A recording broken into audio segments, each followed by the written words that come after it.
conference.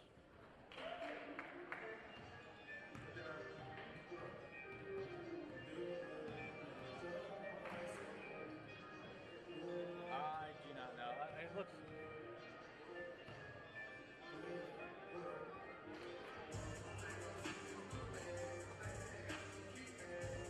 We got something.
Temple University would like to recognize Delta Care, the exclusive provider of physical therapy services for Temple Athletics.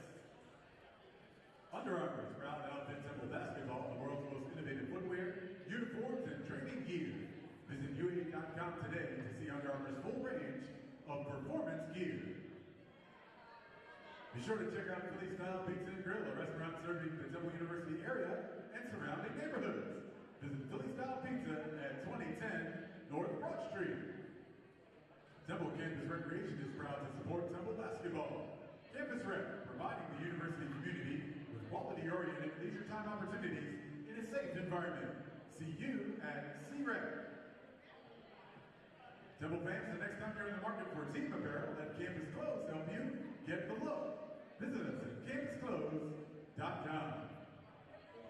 If the Owls score 76 or more points in today's game, you can redeem your ticket at the Qdoba Mexican Eats on Broad and Cecil B. Moore over the next week for a free knockout taco.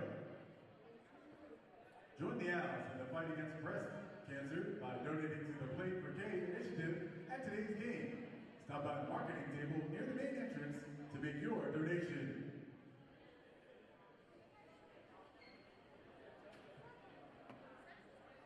That anything was possible. Hope and inspiration. That was her vision.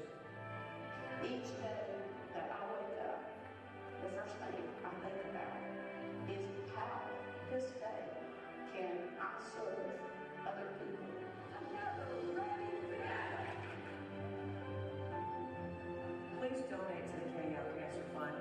You can do something to help find a cure.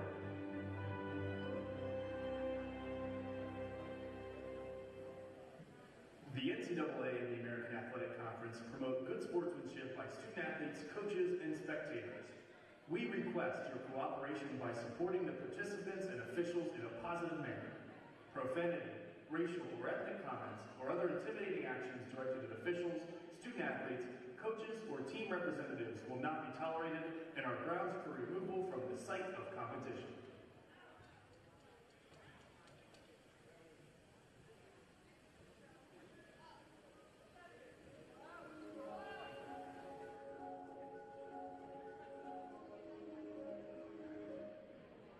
She see money all around me.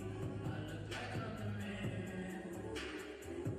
Yeah, but I was counting on like last week. Tell me where have you been? Yeah, you're not a girl. Don't act like I'm your man. Just a fan. No, right? No, right? Yeah. Sick, my friend, sick.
Wait, you want me a manual for Scan 1, or you want me an audit?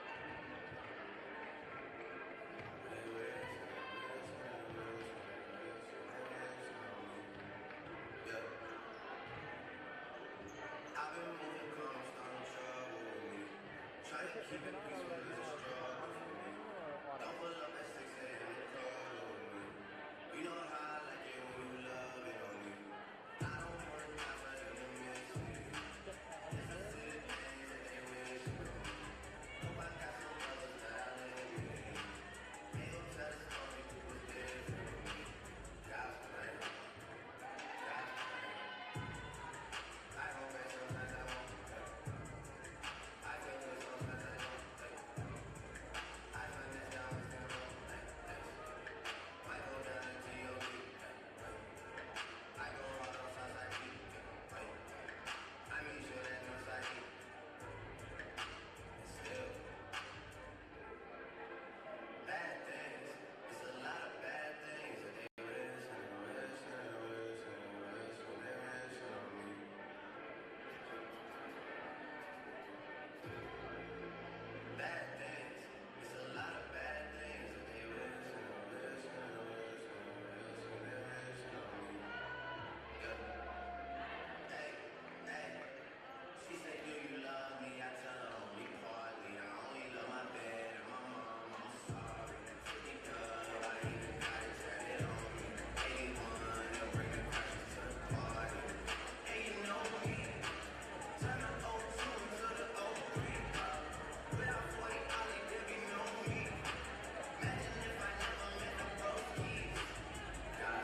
Ladies and gentlemen, welcome to McGonigal Hall for today's American Athletic Conference basketball game between the UCF Knights and your Temple Owls. This time we ask that you please stand and join our student athletes and coaches as we honor all of our law enforcement officials, firefighters, and military personnel by standing as one nation, under one flag, and as one people for our national anthem. Performing the anthem this afternoon is Ashley Jean-Pierre.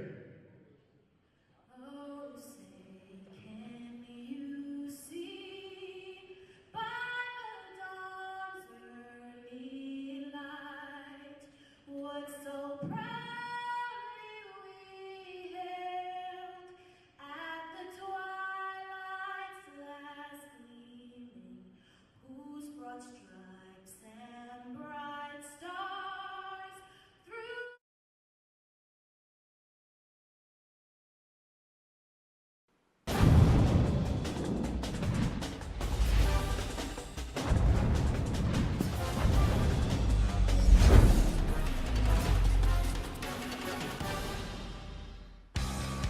We are entering the home stretch here in the American with seeding implications still on the line.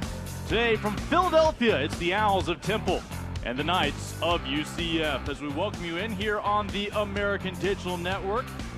Rematch from the season opener in conference play between these two, and we take a look at where they stand currently. UCF still controls some of its own destiny. They'll have a matchup against USF coming up. Still battling for that number 2 seed. Houston Cougars in the mix as well, as everybody's looking up at the Huskies of UConn. Right now, still unblemished, the number 1 ranked team in the nation. Hi, everyone. Welcome to McGonigal Hall. Lincoln Rose along with Coach Angela Beck. And, well, these two teams met in the conference opener right before New Year's Eve. Both of them different-looking programs. UCF has built a lot of confidence up despite some injuries. Meanwhile, for Temple, still without Aaliyah Butts, but starting to find a rhythm perhaps here late in February. Well, the Owls had some trouble with UCF's defense. It's ranked number 5 in the country. I think a lot of people are having trouble with it. But they had 23 turnovers in the last, so they need to take care of the basketball tonight. UCF came off an emotional loss to UConn, 20-point loss. Can they bounce back is the question. Yeah, Coach Abe is certainly wondering which night she will see following that matchup against UConn, hoping to get back on track. We take a look at your keys to the matchup. First up for the visitors out of Orlando. Well, UCF wants to control the tempo. They want to control it by their defense, really, and they need to get back in transition as the Knights like to run a little. Meanwhile, the Owls have found a couple of victories recently. How do they continue their winning ways? Well, when they win or when they come back, they're rebounding tough, and then they need to attack the seams of this unbelievable zone that they're going to see here this afternoon. Take a look at some of the players we have a particular eye on for UCF. Of course, it's her first and final year on the court for the Knights. The transfer from Albany, Saunders has really excelled here in the American. Well, she leads in every single way. She is the manager on the court, and she can penetrate and pitch. She leads them in assists, and she's just one of the talented guards in the league. And of course, you talk about one of the better players in the league as well, residing here in Philly, when you talk about Atkinson. Well, she is a special player. 22 points a game, 9.7 rebounds, so almost averaging a double-double, and she's in the top 5 in several categories in the nation, so she's special. UCF took the first meeting in Orlando. Owls looking to defend their home court when we return for tip-off here on the American Digital Network. People say we're big. Well, what is big? This is big. It's an energy. An opportunity. So go on. Dream big. Because big is just the beginning. I got it. This is big. I knew I wanted to do something that had a direct influence. I just want to do what people did for me, which is to provide me a seat at the table. Everyone has limitations, and everyone has the ability to overcome those limitations. Without that Temple experience, we wouldn't have a blueprint to run the company. We've done 136 cleanups across 22 U.S. states. Without Temple, I wouldn't be in a position now where I can help people that are ill. Without Temple, I wouldn't be me.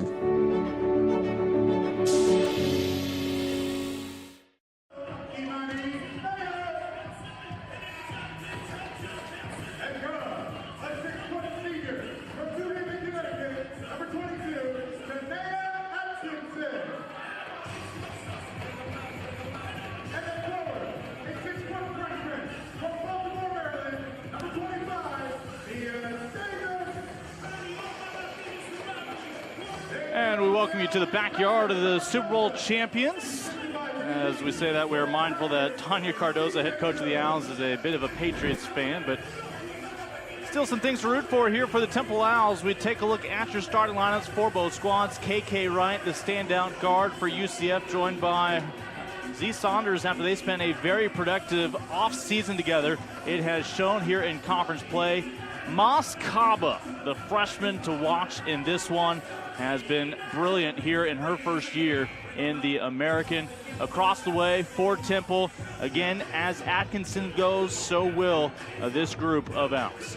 Oh, absolutely. She leads the nation in so many categories. She's unbelievable. Lincoln Rose, Angela Beck with you, and for the first time today, let's check in on the sideline with Keith Irizarry. Hey guys, real special day here at Temple. The Play 4K breast cancer awareness scheme. In 2009, the legendary coach Kay Yao passed away from cancer. And then 9 years annually since and nationally, these games are being played on local campuses. And all of the money raised goes to the Kay Yao Fund, which is really cool. And when you look at the situation right now, all of this has been amazing as we have over $700 were raised at UCF. Yeah, Keith, thank you very much. Obviously, this is a cause that almost every women's basketball program has been eager to participate in. As Keith just mentioned, UCF in their last home game helped raise some money for the funds. Both teams sporting some pink here today, including the coaches on the two benches. For those of you who are watching UConn and Wichita State earlier today, obviously that game dominated with some pink flair as well.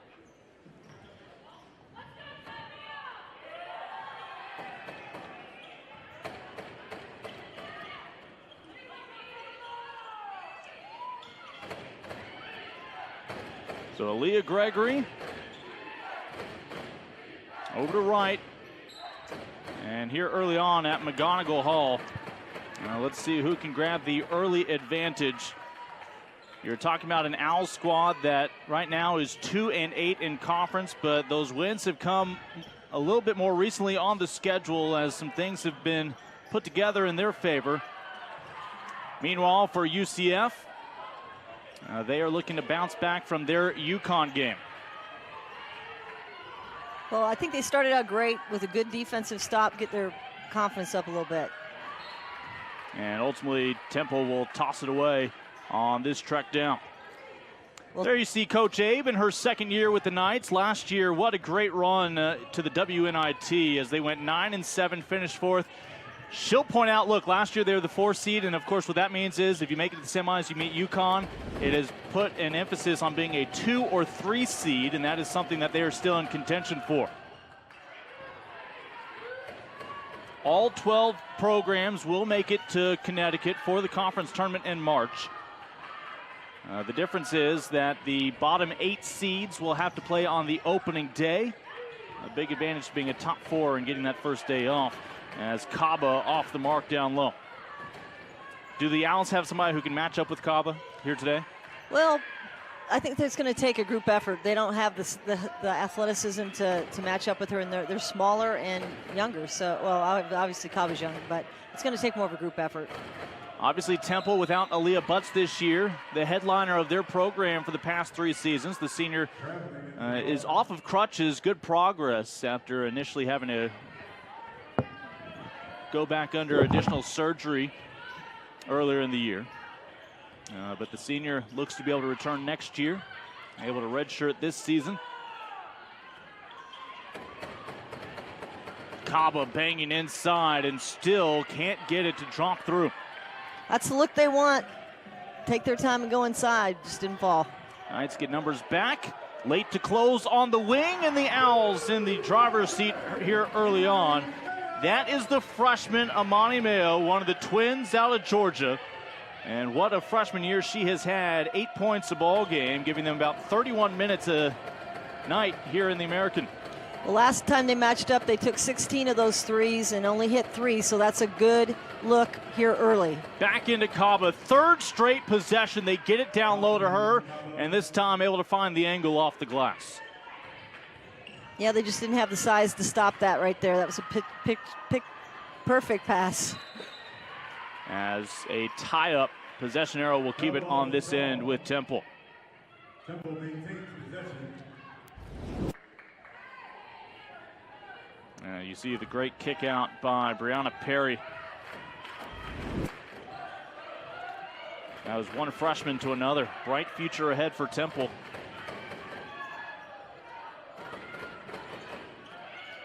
Well, this is the defense that's getting all the accolades right here. The long arms, the stretching of the defense, keeping them out of the paint. This UCF defense held UConn to its fewest points in the American in the last 4 years, and fewest points on the year, 55 points. Across the way, you see Tanya Cardoza, former UVA Cavalier standout. She was teammates with Dawn Staley in college, and of course, a decade ago, took the reins of this program from Dawn Staley. And she has since, as of last year in January, become the all-time winningest head coach for this Owls program. Well, they say it's who you know, not what you know, but she knows a lot of both. 15 years with the UConn program gives her all the abilities to take over a program and get a contract extension like she has. So she was part of 5 national championships with Gino and the Huskies. By the way, again, UCF in their last outing held UConn to just 55 points for the entire game. UConn today in the first half against Wichita State surpassed 60 points. No small feat for UCF, and Gino Ariema with great praise for Coach Abe, saying, look, it was his Huskies having to adapt to the Knights' defense. And again, this is Mayo's spot apparently here on the near wing, and they'll get a foul on Schuler. Mayo is a twin, by the way, one of 6 sets of twins in Division I to be teammates. And I know my broadcast partner, Angela Beck, can certainly relate to how special it is not just to be with your sister on the same team, but somebody who shares your birthday. Well, absolutely, because my twin sister Amy and I both played on the same team in college. So it is a special bond, and it's great to be on the same team. Did y'all ever consider being co-head coaches together? No, we would probably kill each other. That's when the happiness ends. Yes. As off the mark, Cabo with the rebound. the way that UCF set up, the only three you're going to get is something really deep in a corner, and it's a tough three. And they've already been firing them up because that's the only shot they think they've got. They've got to take time and penetrate some seams here. Gregory inside, and Caba will get her own miss, and the Owls able to strip it away. Well, that's a shot she needs to make, and I'm sure she's frustrated a little bit. Another long-range shot by the Owls. And again, the rebound by Z Saunders, the fifth-year senior who sat out last year due to NCAA transfer rules, playing the first 3 years of her career for Coach Abe back at Albany. And Gregory able to extend that possession and come away with a pair. I like that. I haven't seen Gregory be as aggressive as I think she could be for them. I know they have a lot of, tools in their shed, but I think she could be aggressive like that.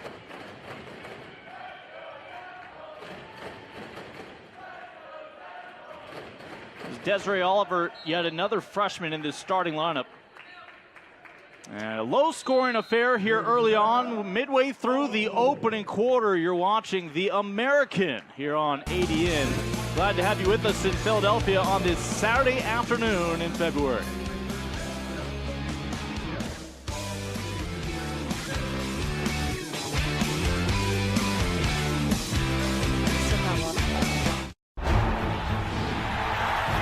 $7,000 student athletes rising to become champions in 21 different sports at 13 esteemed institutions across 11 states. 360,000 students and 2.6 million alumni rise up in celebration of a Power 6 conference known as the American.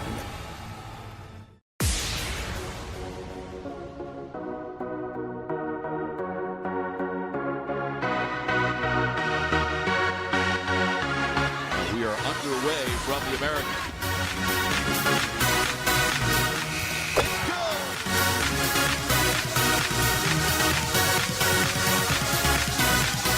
Don't miss the chance to see your team cut down the nets March 3rd to the 6th. Call the Mohegan Sun Arena or visit us online to purchase tickets today.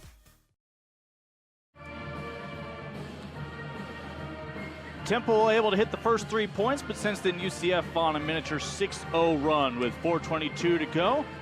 Welcome back to McGonigal Hall. Let's send you back courtside with Keith.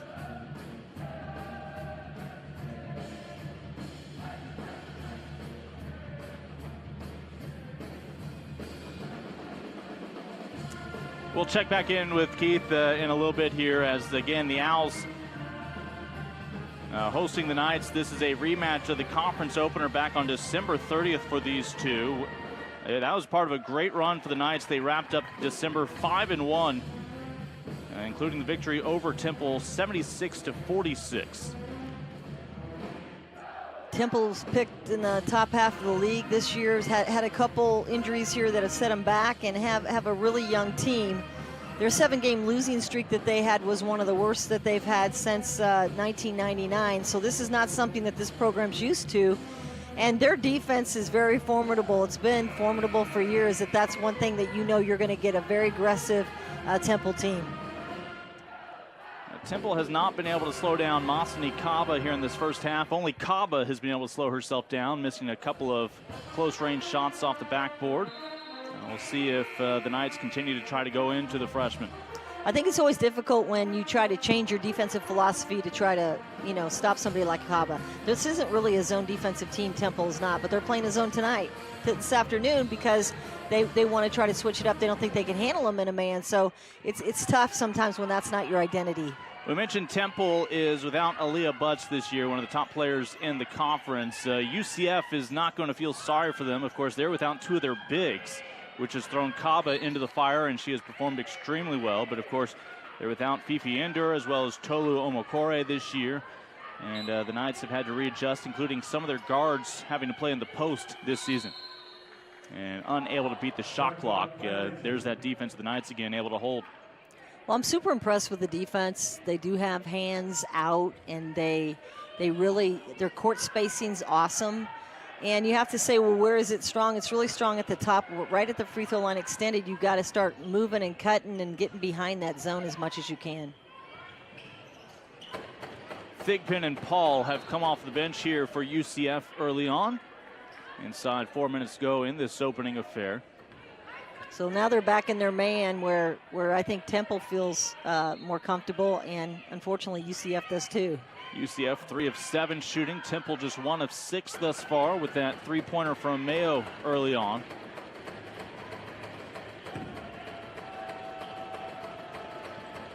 KK, a little mid-range along the baseline, but ultimately will not fall. The rebound by Davis. Mia Davis, yet another freshman that Tanya Cardozo is relying on for starting minutes. Davis out of Baltimore, giving her about 12 points, 8 rebounds. And Davis has performed very well against top 25 programs this year. On 4 occasions, scoring in double figures each time. Yeah, she's been a beast. She rises to the big-time occasions, dialing it up and rebounding it. 7.8 rebounds during that stretch with her. You saw Tanea Atkinson hit the deck there. Of course, she's from New Haven, Connecticut. The senior will look forward to playing in her home state one more time in March in the conference tournament. One of the things that UCF doesn't want to do is get in foul trouble. Watch how their kids stay down. They do not leave their feet. Great block out on the weak side. That's picture-perfect defense there. Yeah, Schuler held her ground there against Davis.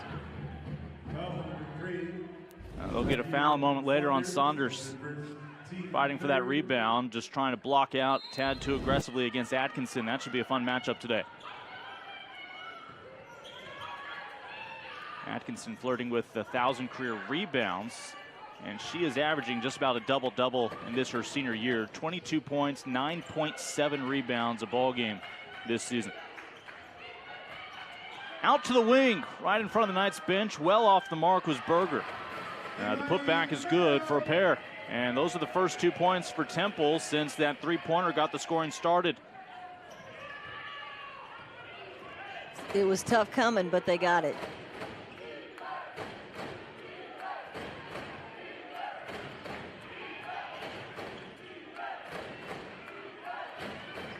Again, KK Wright last year came off the bench.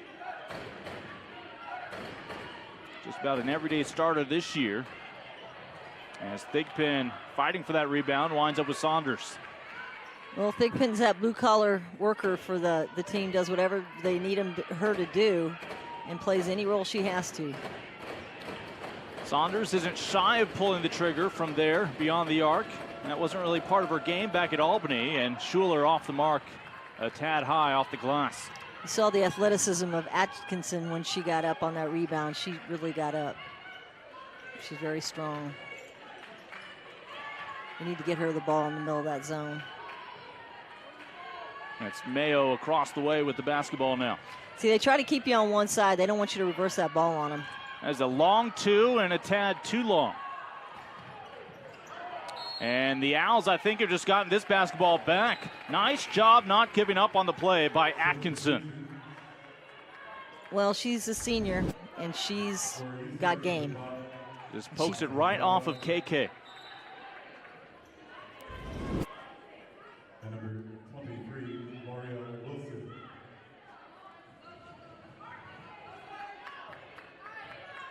They make that wing entry tough, and they don't want you to reverse it. They're going to try to make you keep it on this side of the floor. And those are tough shots there. Yeah, forced a long three from Jones, and ultimately 0 for 2. A little bump foul called on Atkinson.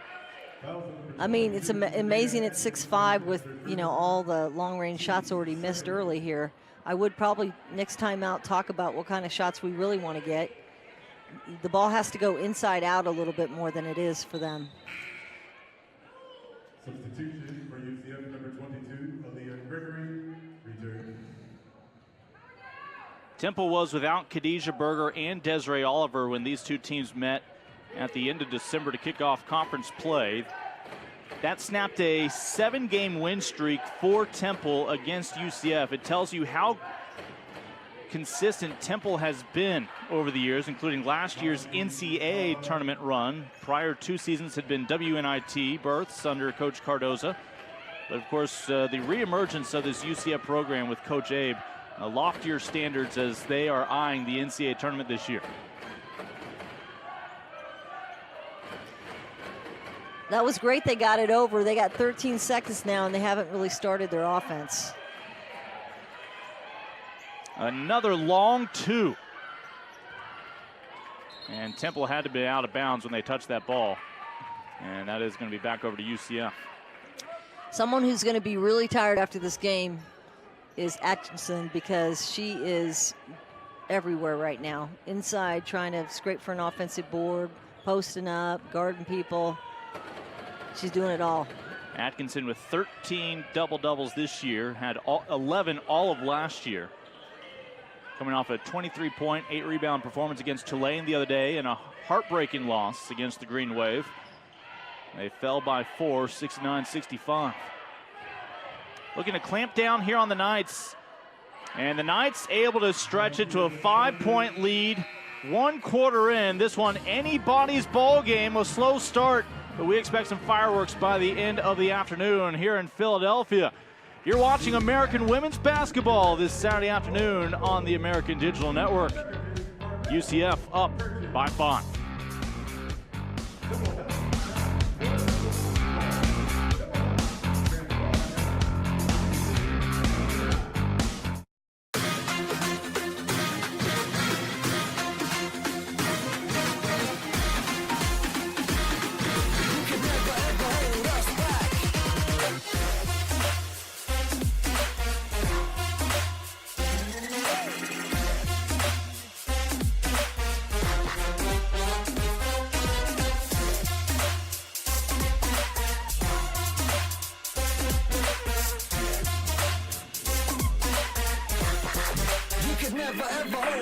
Oh, that ball is hit deep. Left field. Way back. That ball is gone. Double play ball potentially. Schreitenthal's over to first. In time. Double play, and that ends the game.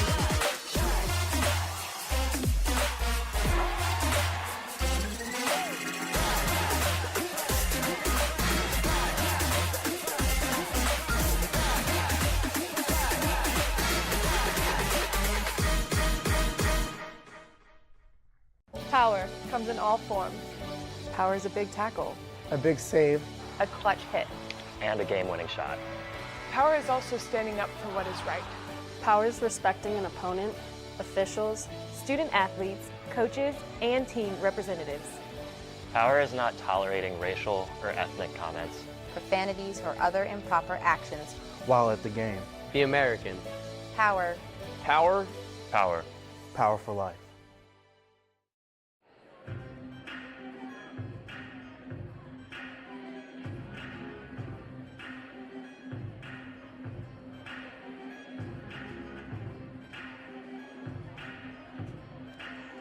Just about ready to start the second quarter here on the American Digital Network. Lincoln Rose along with Coach Angela Beck. As right now, low scoring affair, and again, another chance to check in courtside with Keith. All right, guys, Tanea Atkinson has had quite the career at Temple, but it's almost a career that didn't happen. As a child, her mom didn't want her to play basketball, so her siblings would sneak her on to backyard courts.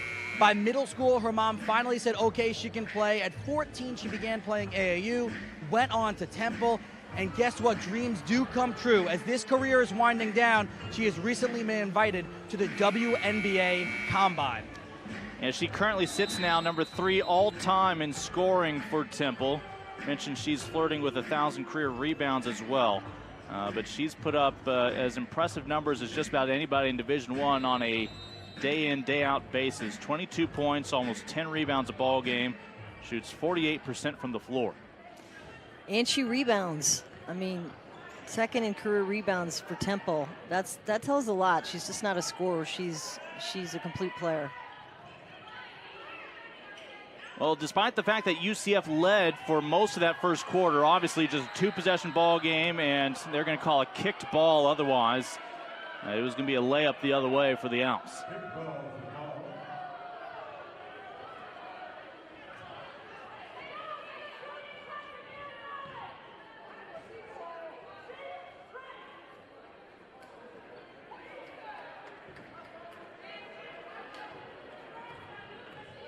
So up the court with Micaiah Jones, transfer from Georgetown, already has her undergrad degree. And Temple back within 3. And again, right on cue, it's Atkinson. That's what I want. Flash her from behind, get into the middle of the seam of the zone, and get her a shot. And that's perfect execution.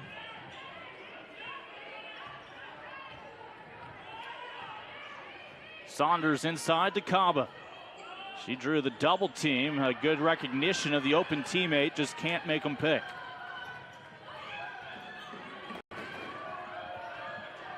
Atkinson this time has the kick out. 1 foot on the line, doesn't matter.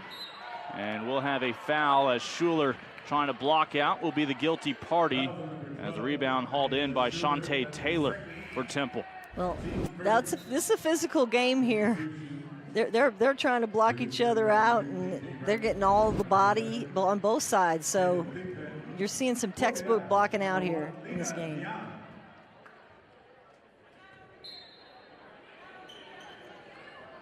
Temple right now shooting 3 of 16 on its home court. That's 18% here early on. Just struggling to find a rhythm, as many teams do against this UCF Knights team. How about that? Not just Saunders deflecting the ball, but keeping it in play, but cannot capitalize. Atkinson the other way. Recognize UCF got numbers back quickly. Thigpen trying to deny baseline access, and a flat-footed block by Kaba. Wow. Good defense. And they're going to call Kaba for being a little too aggressive, trying to create some space offensively. Well, one thing the UCF Knights can't do is get in any foul trouble here. Great block, because they don't leave their feet. And I think both coaches have a similar expression on their face right now. Well, it tells you how much both teams want it. You know, this is a big game for everybody. Temple feels like they're getting back on the right track, and they're at home, and they're only 8-8 at home this year. So, but it's better to be home than on the road for sure. And that's another 3 that just has not looked good for Temple here early on. They're trying to make the entry pass on the wing, and they're fading and allowing them to get in that passing lane. They've got to get a 2-guard front going where they can pass it back and forth, run somebody behind that zone.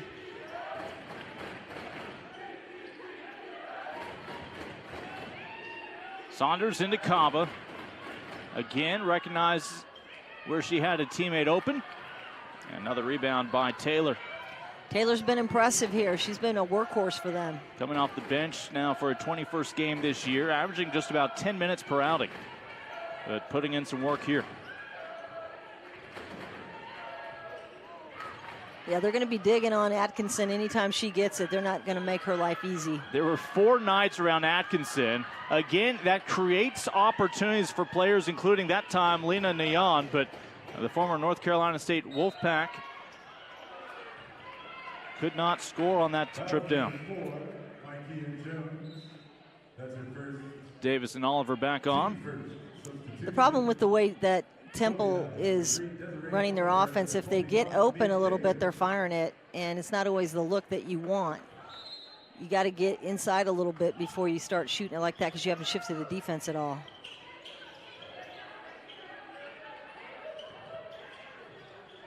KK, long 2 on the baseline is good.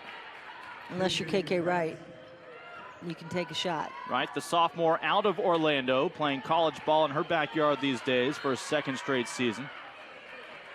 And she's putting up about 10 points an outing. Temple needs to dribble to the person, and they're getting in the passing lanes here too much, and Temple's not dribbling to make that pass through. And so they're turning it over. Saunders, nice screen from Kaba to free up the senior for the shot. Well, the Knights have extended their defense, which is causing the Owls some problems here. Yeah, the Knights have no interest in allowing you to cross midcourt.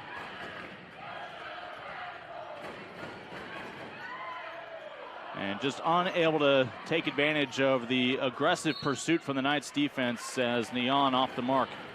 Because one of the things that happens is if the Knights don't steal it, they force you to play a little faster than you're comfortable with, i.e. what just happened. And she should have finished that, but she played a little faster and she got run into the goal and missed it. Again, Katie Abrahamson-Henderson, Coach Abe in her second year at the helm of this night's program. And when she was talking to us about UConn, she mentioned their smallest players are my size. And of course, Coach A, a towering presence over there.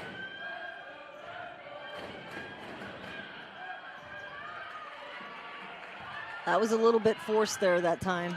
3-on-1 with Saunders running it. And the Knights just can't execute. And holding her ground to her credit was Shantae Taylor, the only Owl back. That was good defense because it was a 3-on-1 and that should have been scored.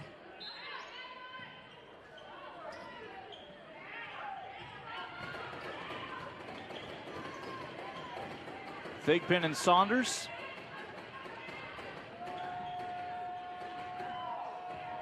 Shot clock down to 10. It's physical in the post. And able to come away with a quality look when it's all said and done. Wilson determined and finds 2. She's been picking up her game, every single one, and that's a great drive. Made her pick up her dribble, and that'll cost her. Thumbs in the air, a tie-up by this Knights defense, which is starting to click. The Knights have built a 9-point lead now, midway through the second quarter. Zamani Mayo again back on.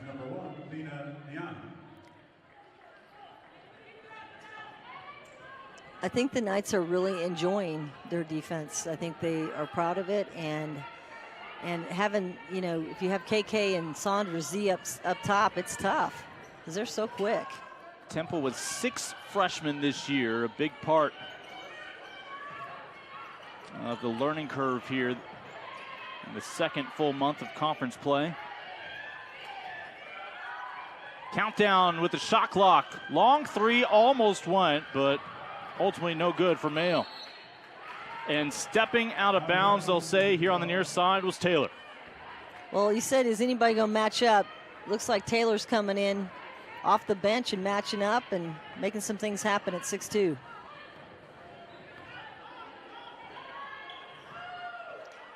And she's playing Kaba pretty physically. Kaba doesn't like to be played physically. She's bumping her inside, stopping, redirecting her cuts like that. Boom. She's not giving her much room to do anything. Slowly, she's kind of beating her up. Well, the right idea, Saunders just has to bring that down to a couple inches. 4:45 still to play in this opening half. Knights flirting with a double-digit advantage here on the road in Philadelphia. We'll be back with more coverage of American Hoops on the American Digital Network.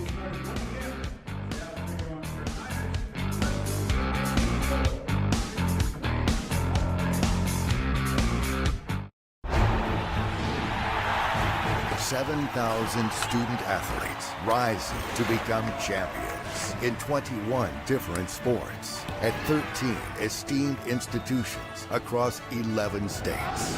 360,000 students and 2.6 million alumni rise up in celebration of a Power 6 conference known as the American.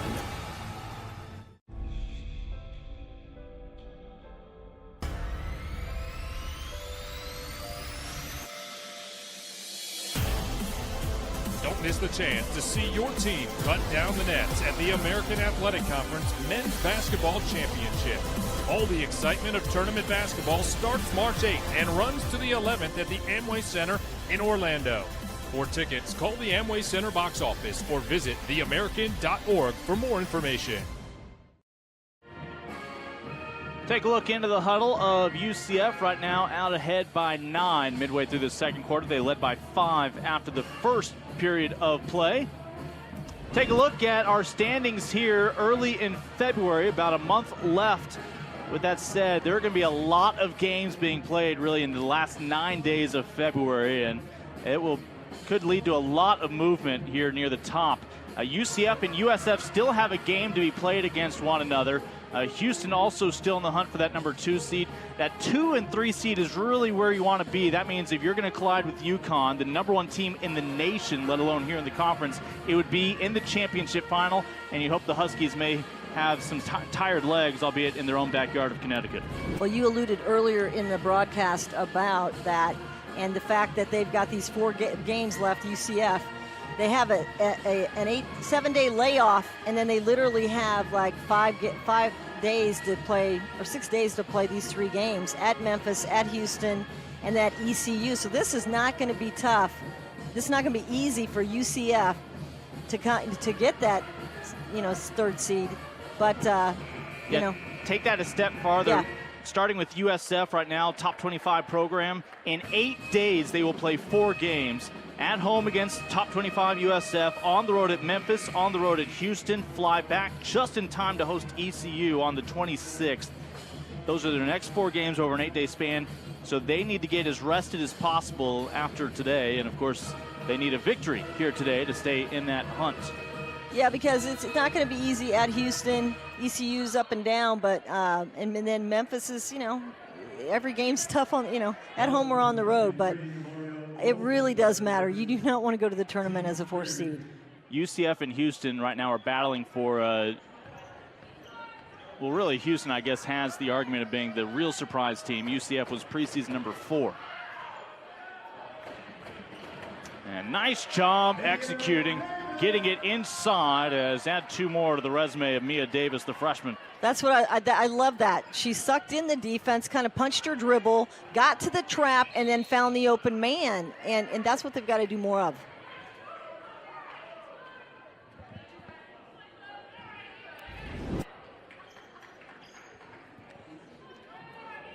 Davis stepped to the ball, got to the rim, and finished.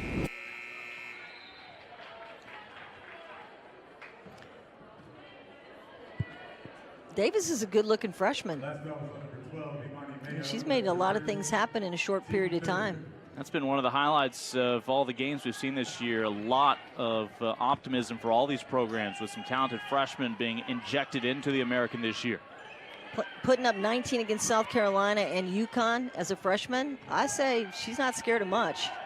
I mentioned her season average has been even better against top 25 programs. 11 points a game, 16 points a ball game in the 4 top 25 matchups, including against UConn. And again, here's UCF with a more modest press. Yeah, I like the way Davis is handling it. Or that wasn't Davis that time.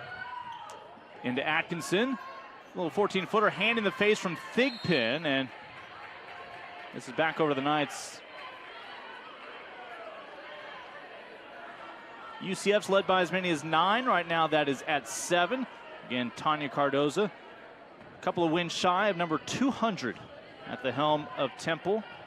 Already winning as head coach. She was last year's Conference Coach of the Year here in the American. That got her an extension through the year 2022.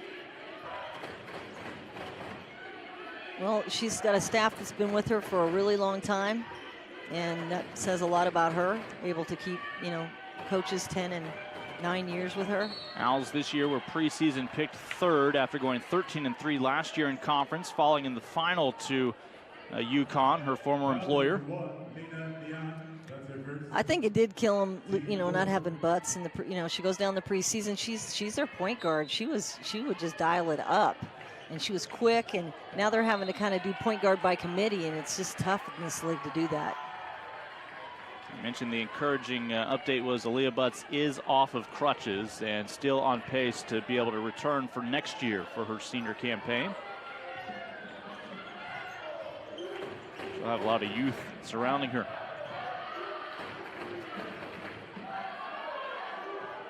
Still looking for their second 3 of the ball game. As Mayo, after hitting her first, now 1 for 5 today. Oh, nice effort, but the scoop just won't go. Rebound to Thigpen. And Owls get numbers back, at least in transition. But not enough numbers to deter KK Wright. Well, she got to the rim and some. Temple looking for the 2. Again, they're just 1 of 12 from beyond the arc. UCF has not attempted a three-pointer today. They feel they have the advantage down low. Thigpen had good position, but she was moving even though she didn't leave her feet. She thought that wasn't a foul on her, but I think it's a good call. Trying to cut into a 9-point deficit as Mayo 22 of 23 now in her young career at the free throw line. Her sister Nicolette is a walk-on for this program. They are fraternal twins, one being left-handed, the other one right-handed. Yeah, the problem right now with Temple is they're 1 of 14 or 1 of 12 from three-point range. They're not shooting well from the outside. They're not getting enough cutting and moving, you know, in the middle of the zone or behind it. And that's putting them, that's their demise right now. Well, Houston loves to put up the 3. We've seen them, though, connect a little bit more often than the 1 for 12. And they're getting like 4-footers for, you know, just wide open 4-footers. That's tough. Now he's looking to break the press, and an offensive foul will be called on Mayo. Thigpen takes the charge. Well, that's why Thigpen's in there, because she does it all. She just gets outside the arc and gets her feet set. Almost bowled a strike there. I think they left a night or two standing.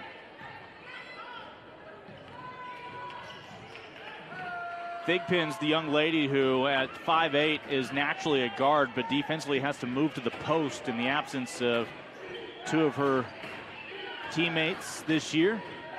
KK in stride, and Wright able to drop that through. And the Knights have doubled up Temple here in the opening half. Wright's got a good mid-range jumper. She's not afraid to take it. She catches and shoots it. KK Wright, the most improved player in the eyes of Coach Abe this year. Both mentally and physically, it's all clicked for her. Mentioned she put in extra time this offseason with Z Saunders. Gregory, a little unexpected for Thigpen, wasn't ready. See if the Owls can cut into this before halftime. Trying to find the open shooter, found her. And there you go, the ever elusive second three-pointer, now 2 of 13, the team. Berger comes through. That was good ball movement for the first time. They really got it around and found their open man. Berger, just a 26% shooter from beyond the arc typically. Looked good that time. Saunders with a foot on the line. It's a moot point. Kaba, another bunny. She could easily be in double figures here in the opening half. I think, you know, she's trying to use that left hand on that side, and she just isn't finishing with it. She needs to use the left hand, but if you're not ready, put it up with your right. Kaba with 4 points, 2 of 6 shooting. KK Wright, your leader for the Knights, with 8 points. Temple right now being paced by the 7 points from the freshman Mayo. Coach is not too happy because she's got to pull Kaba out now, but it's halftime. She'll have the chance to talk to Keith before going to the locker room. We'll also hear from Coach Cardoza coming out of the locker room. Get their thoughts on this rematch from the conference opener for these two programs. And Temple 7-2 all time against UCF, including 7 straight wins before this past December's meeting. Also back in the game, number 2, Brianna Perry.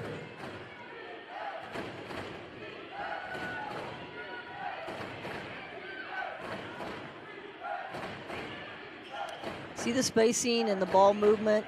It's very patient. Moved it from side to side now 3 times. Uwusiaba is in the post right now. She'll come up for the screen. Clock ticking down. Thigpen, open 3 straight away. And ultimately, not in time. A shot clock violation will give Temple maybe one final bite at the apple here. And they'll dribble it out. So a 7-point lead for UCF on the road today in Philadelphia, looking for the regular season sweep with Temple.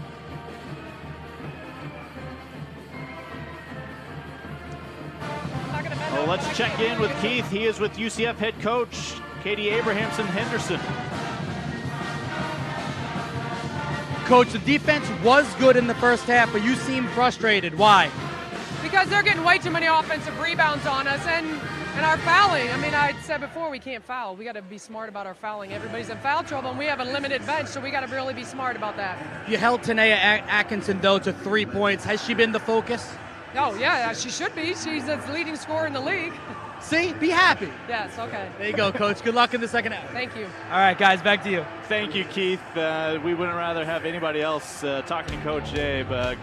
Kaba, Schuler, Thigpen, all with 2 fouls. That's the concern for Coach Abe, but UCF up by 7. We've reached halftime on ADN. 7,000 student athletes rising to become champions in 21 different sports at 13 esteemed institutions across 11 states. 360,000 students and 2.6 million alumni rise up in celebration of a Power 6 conference known as the American.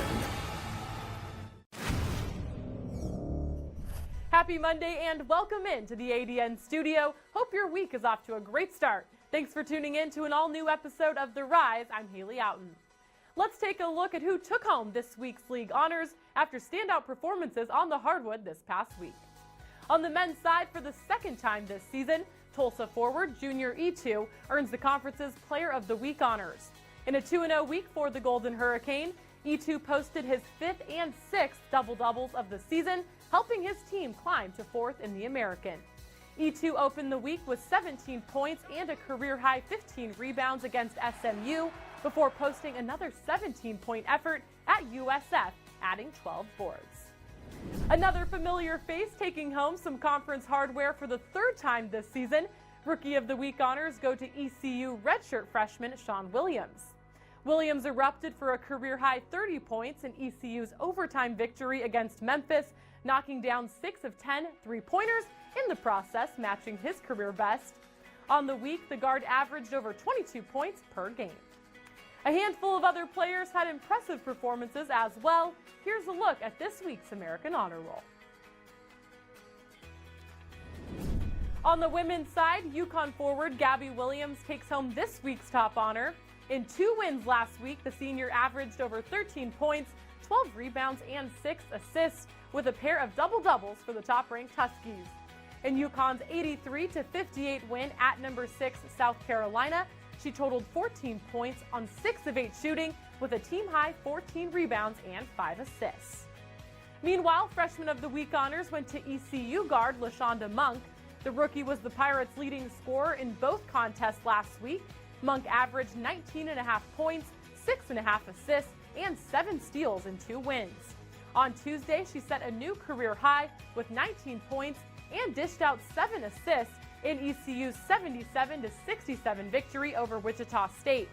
On Saturday, in a victory over SMU, Monk dropped 20 points and recorded the 2nd highest single-game steal total in ECU program history with 10. And here's a look at the performances that received recognition on this week's Conference Honor Roll.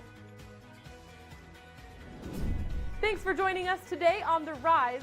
Be sure to check back later tonight as we'll bring you an all-new episode of Mondays with Mike, where we dive into the top men's basketball headlines across the league. Also, keep an eye out on Wednesday for our new show called American Roundball, where we welcome in basketball analyst Monica McNutt to talk about what's going on in women's hoops. Have a great week, everybody.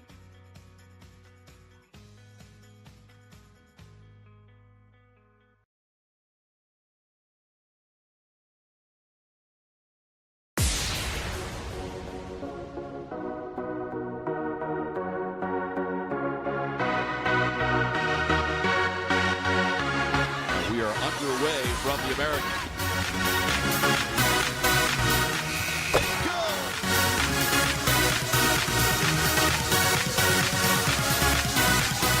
Don't miss the chance to see your team cut down the nets March 3rd to the 6th. Call the Mohegan Sun Arena or visit us online to purchase tickets today.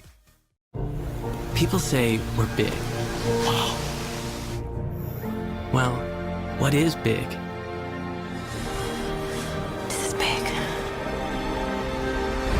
It's an energy, an opportunity. So go on, dream big, because big is just the beginning. I got it.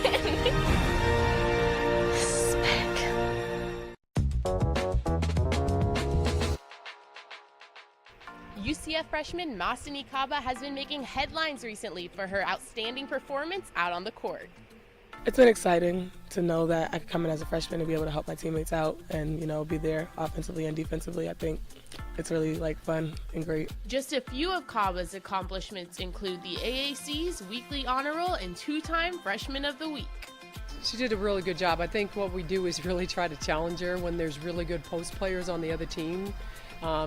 Because she is a different kind of mindset than a lot of young people, and especially freshmen. She really steps up when we basically say somebody's better than you on the floor, so we keep doing that. And it's real, though. A lot of the post players that we have played lately have, in the league been known to be great post players, and so she just has been stepping up to the challenge. One of her season-high highlights was her first double-double against Cincinnati with 18 rebounds and 14 points. I mean, it was extremely, extremely exciting. She is a very confident player, so it's not surprising to the people on the team. It may be surprising to everybody else, but she's super confident and she works really hard, so that was a result of that. Freshman Kaba had big shoes to fill when she found out that 2 of UCF's star forwards, Tolu Omakore and Fifi Ndor, were unable to play due to injuries. I was like, we're going to be short of posts now because I thought, with Tolu and Fifi, there's going to be a lot of us, and then we have Nye. And then for them to get injured, I was like, oh, now I really have to step up. So I just stepped in for my teammates. Assistant coach Isoken Uzamare was not surprised about Kaba's early leadership skills. I mean, she's always been a leader. She came in as a great leader. She came in being very vocal as a freshman, which you really don't see a lot. A lot of people don't talk. They're really scared. But like I said, because she came in great shape, she was able to be more vocal. She was able to catch on to a lot of things. So everything has just been kind of innate for her. Now that Kaba has been a superstar as a freshman this season, she has set herself high expectations for seasons to come. So it's funny because now, you're stepping up this year and you're doing such a good job, but little do you know that everybody's going to expect that of you next year, just like KK, and I think our staff does a great job of training them, and Isuken's done a great job with Masani in terms of getting her in the gym and focusing and watching film with her and just getting her better. I asked Kaba how she was so prepared for the collegiate level. I feel like it started with my AU coach, which was also my high school coach, and then to get confidence from my coach, Coach Abe, Coach East, everyone, I just knew, okay, then I could do it. I could play at this level early. Reporting for Campus Connect from UCF, I'm Brianna Sorensen. I knew I wanted to do something that had a direct influence. I just want to do what people did for me, which is to provide me a seat at the table. Everyone has limitations, and everyone has the ability to overcome those limitations. Without that Temple experience, we wouldn't have a blueprint to run the company. We've done 136 cleanups across 22 U.S. states. Without Temple, I wouldn't be in a position now where I can help people that are ill. Without Temple, I wouldn't be me.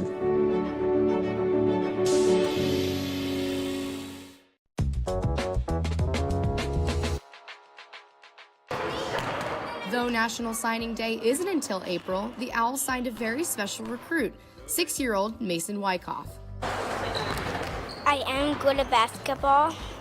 The 4'2" guard from Bristol, Pennsylvania battles common variable immune deficiency, a disease that prevents his immune system from functioning properly and is treated at the Children's Hospital of Philadelphia.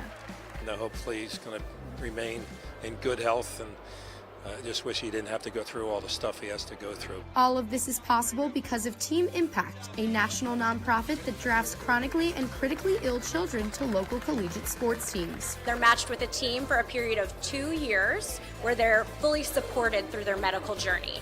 We also think that the college athletes get to learn something that they really can't learn in a classroom about civic engagement. Thanks to Team Impact, Mason has the opportunity to attend practices right here in Pearson Hall, go to games, and of course, feel like a kid again.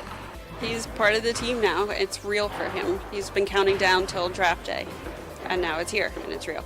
being a part of the team. It's like being one of the guys to him. So the opportunity to just play around and really feel supported and have mentors. I mean, these guys really become big brothers to them, and to have them set an example and be able to learn from them. Mason has his favorite teammates. Damien's his favorite, of course. As soon as I saw him, we clicked. And his strengths on the court. Dribbling and running. But above all else, his spirit shines brightly here at Temple. Pleased that we can do this. He's a tremendous little kid. Coming out, he's just always happy to bring energy to the team, and we appreciate him. He's got a great little personality, but it's a pleasure for us to get involved. For Campus Connect from Temple, I'm Alexa Ross.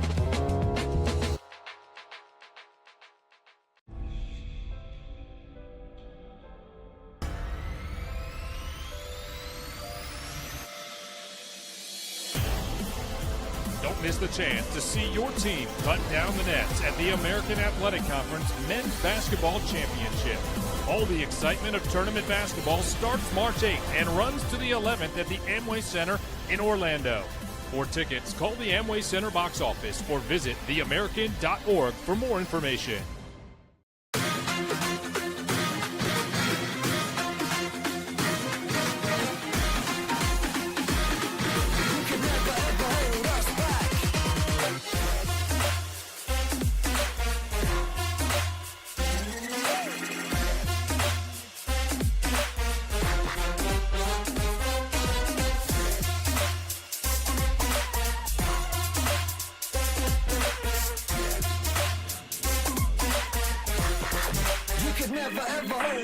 Oh, that ball is hit deep, left field, way back. That ball is gone. Double play ball potentially. Schreitenthal over to first. In time, double play, and that ends the game.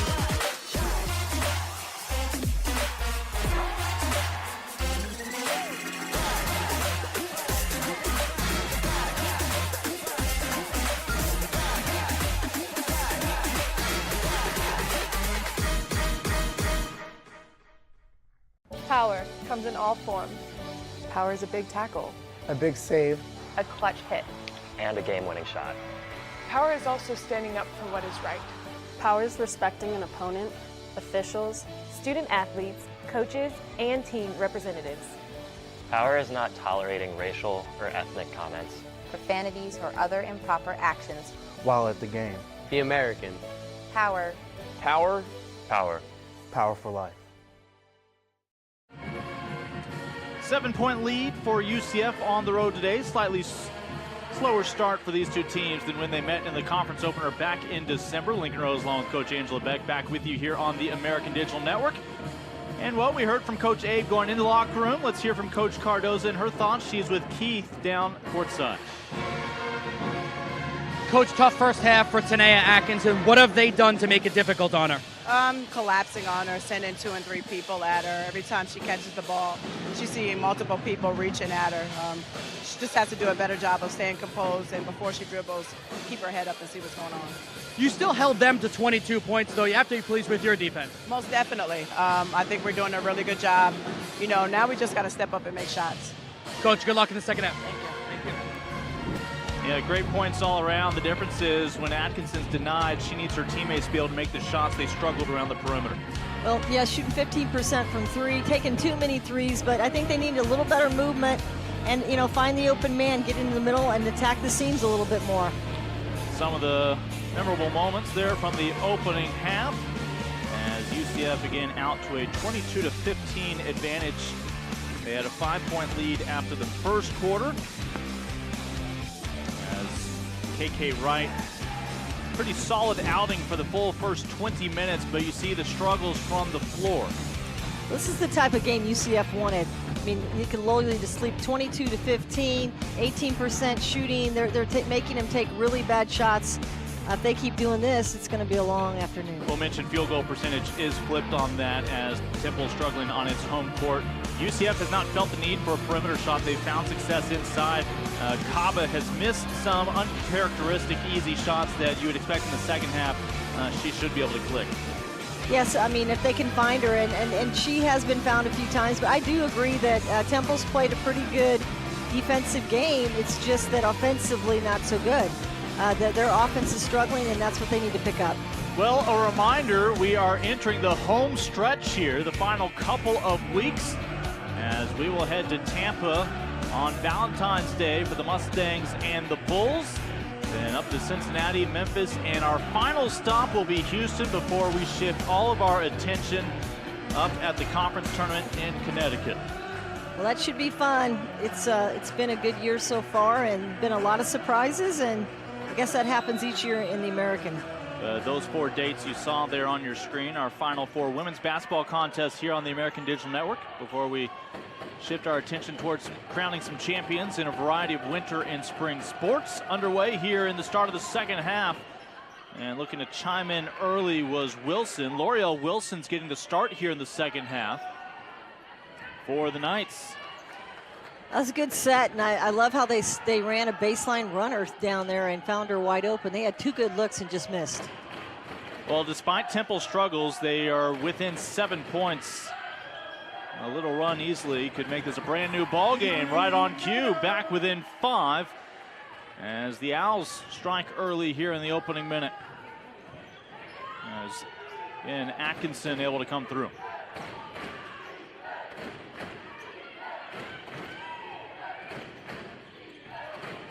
Saunders trying to feed, denying that entry pass. Perry. Extra pass, Kaba.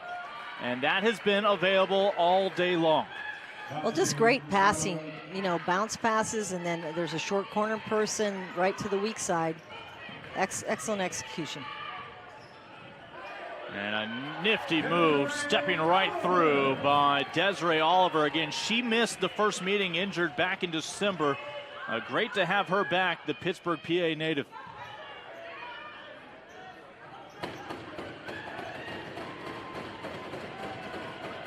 Back into Kaba, and she was just hoping for contact there. A scrum on the court, and it's going to go back over to the Owls with a nice hustle by Oliver. I like that when the ball goes into Kaba, she's like, I'm taking this thing. You know, she's not thinking about passing out or anything like that. And that time she got physical, which was interesting. Nice feature on Moss during our Campus Connect report at halftime.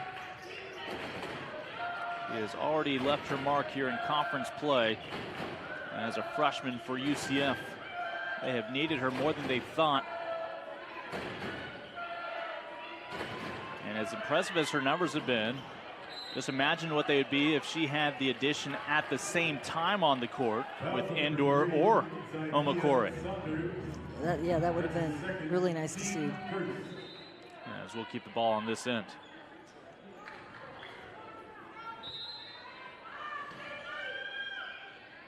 Anytime Atkinson touches the ball, she needs to move and cut. I mean, they get as much movement off that baseline. Saunders with the steal. Oh, an easy dish. Nice job rewarding the hustle from L'Oreal Wilson, trailing the play. Wilson was one of the top junior college gets, signing with UCF this past year.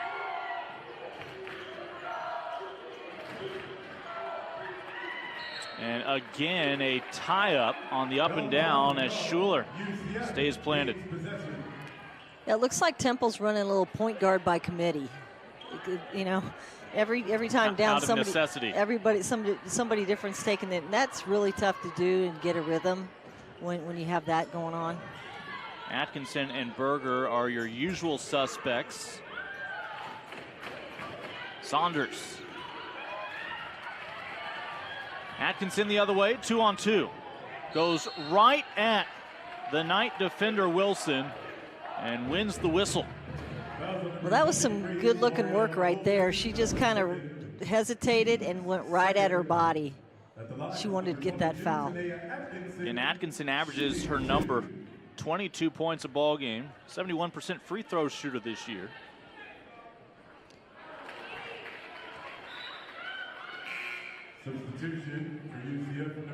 Atkinson today, just 3 points. 1 for 3 from the charity stripe. Yeah, and just 5 attempts. That's the key right there. She's not getting as many attempts as she needs to get her shots. Able to make the back end. And despite all that, Temple is within 2 possessions.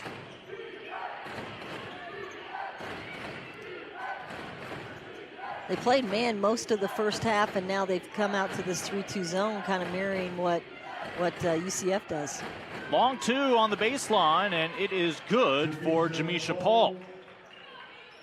Pompano Beach Floridian gives them about 3 points, couple rebounds a day. 14 minutes per contest. UCF trying to take this back to a double-digit advantage. That's called a deflection right there, and that's what coaches give you credit for on defense, is deflecting the ball and allowing someone else to pick it up. Never giving up on any pass.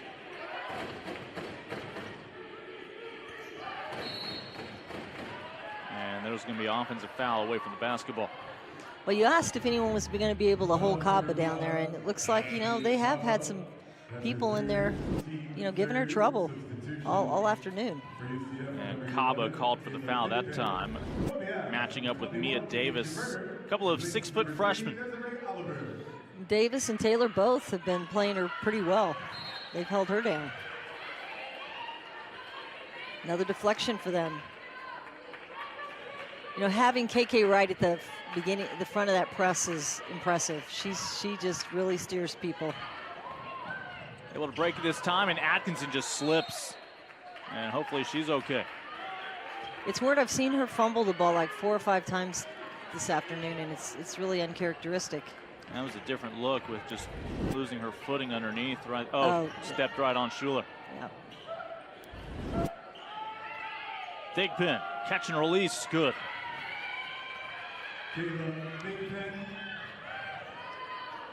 Thigpen, junior out of West Palm Beach. Come off the bench all 25 appearances this year. And she came in early today, and she's had some solid minutes. Well, she's a guard. They're playing her in the post, so that's the shot she likes to take. Doesn't get a lot of opportunities to score it, though. So a 10-point lead for the Knights here. And from the perimeter, good.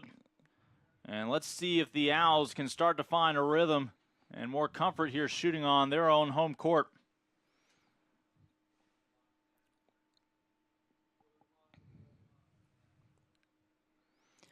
Paul just, showed a lot of smarts on that play. She knows she has a freshman Gardner. A little hesitation dribble, taking her baseline, drawing the foul. Berger's three-pointer a moment ago gives her 6 points now, a couple of made threes. Second leading scorer for her team behind the freshman Mayo's 9.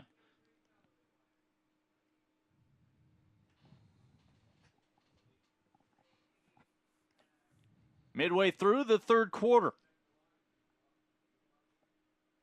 Paul goes in, confident delivery, and she's able to go up against Brianna Perry with success. That's impressive take by Paul, all the way down.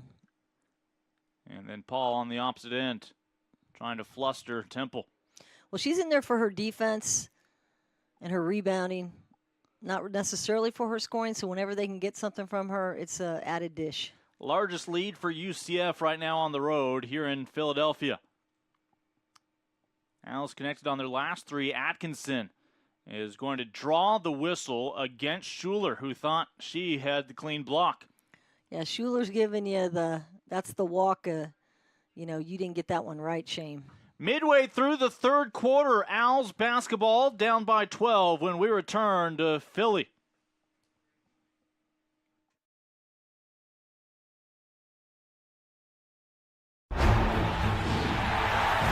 $7,000 student athletes rising to become champions in 21 different sports at 13 esteemed institutions across 11 states. 360,000 students and 2.6 million alumni rise up in celebration of a Power 6 conference known as the American.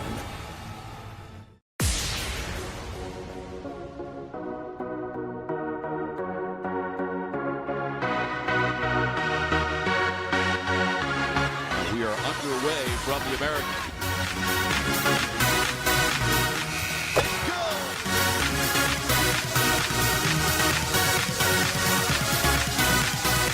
miss the chance to see your team cut down the nets March 3rd to the 6th. Call the Mohegan Sun Arena or visit us online to purchase tickets today. Well, next week we'll find ourselves in Dallas on the American Digital Network. SMU will host the Swimming and Diving Championships over a 4-day span on campus. Then over to Birmingham, Alabama for the Indoor Track and Field Championships at the Crossplex.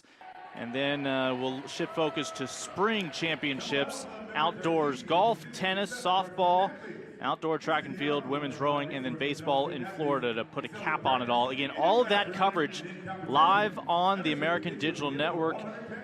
Well, LaShonda Monk, we saw her a week ago for ECU, brilliant in a comeback effort against Wichita State. And she winds up capturing the Freshman of the Week honors here in the American for that week. And your player of the week, well, UConn, again, a brilliant outing today against Wichita State after defeating UCF earlier in the week.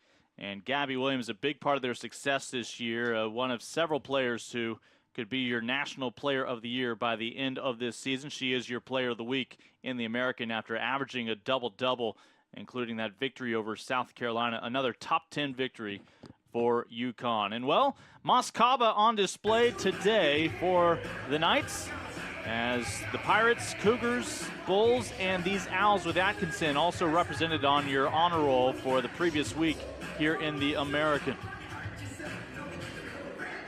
Congratulations to all the members of the honor roll. Atkinson has been the focus for UCF, obviously, with their very capable defense. She's going to need help from her teammates, taking advantage when 2 to 3 Knights clamp down on her right now. Nobody guarding Atkinson, as she'll have a couple of free throws. That's one of the things they've had trouble with, is more people scoring than her, you know, and they've got to get a few more people stepping up. And they got to get her to move, and they got to screen for her a little bit more to get her some shots. Trailed by 12 a moment ago. Back within 8 now. Can trim it to 7 here in a moment. Again, Tanea out of New Haven, Connecticut. Her final year as a Temple Owl, and she spoke in a nice feature that the Owls had earlier this week about, you know, they had made the WNIT a couple of straight years. Last year they made that progression to the NCAA tournament. Your runner-up in the conference tournament in the American. Right, step through, finds Saunders. Just perfect ball movement by UCF. Hey, that is textbook offense. Baseline runner, inside out, reverse. And it sets up that press anytime they can score. It snowballs in favor of the Knights, but we'll get a foul here at midcourt. Well, you also have to hit that mid-range jumper, but they love that mid-range jumper. It's one of the few teams I've seen shoot it as well. And no foul. It'll be a timeout called by Temple. Trailing by 9 with 4:16 to go in the third. Still anybody's ball game with a valuable victory here in February on the line in the American.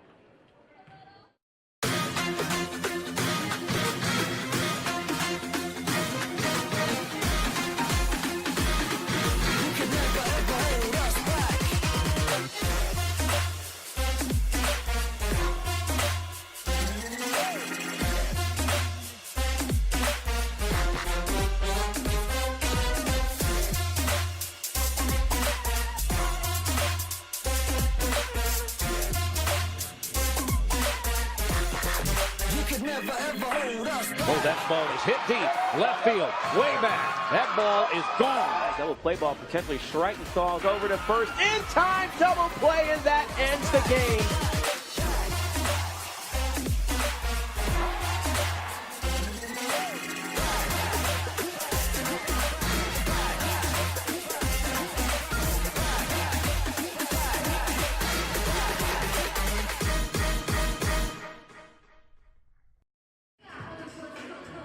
UCF making its trek to Philadelphia this year, hoping for a sweep of Temple, something that the Knights have never done in conference play. For more on the Knights, let's check back in with Keith. All right, Lincoln, Aaliyah Gregory has been a leader both on the floor and off the floor during her career. A horrible incident for her family, lost her aunt to domestic violence. Both of her cousins had to move in with her and her family. A couple of years later, she now has set up a toy drive. It is in the 3rd year of it, and it's become an annual thing. This past year, raised over $700 for her family, and that is donated to the Spring in Tampa Bay, that is a domestic violence facility. So great job by Aaliyah Gregory, a leader on and off the floor. Yeah, as Keith mentioned, she started that her sophomore year, and now it's about 1,300 toys they've been able to raise in these drives now over the past 3 years combined. He mentioned this year alone, 700. And the student government, the men's basketball team have all bought into the cause as well. She's a young lady who came into this year, preseason first team all conference. Now her numbers, she hasn't needed more than about 10 per ball game. It's been such a balanced attack with a lot of her teammates, a well-rounded effort. But Leah Gregory, another shining example of a student athlete who has made it a priority to give back to the community and pick some important causes to her. Yes, and she's a team player, and she's not thinking about first team all conference. She's thinking about winning, and that's unique and good, and she's not a selfish kid, so that's awesome. Knights have led by as many as 12 here. Paul with the steal, a foot race. Paul able to slip past by a stride or two. Wow. She's looking good. She's saying, Coach, keep me in the lineup. Kind of like NASCAR, a little rubbing is racing. And Paul got the better of that exchange. You can't stand and pass like, what's that, 15 feet and have them in the passing lanes. You got to dribble, penetrate, suck the defense in, and then pitch out. Paul never gave up the basketball. She was determined to get to the rim.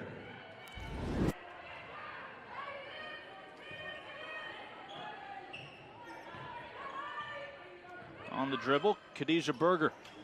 Berger with a couple of three-pointers in this ball game. Just not enough movement there. And now 2 for 5 as the rebound by Kaba.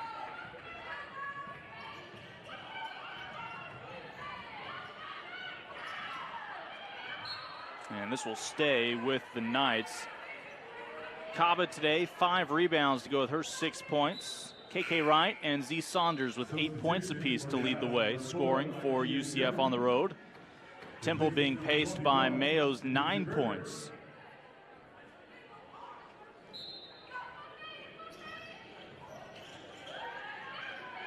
And that is plan A every time on the inbounds, right under the basket to Saunders. Well executed, weak side cutter. And again, by scoring, you make it easier to set up that press defensively. Look who has to bring it down, though, Atkinson. I mean, it's tough. She has to do pretty much everything right now.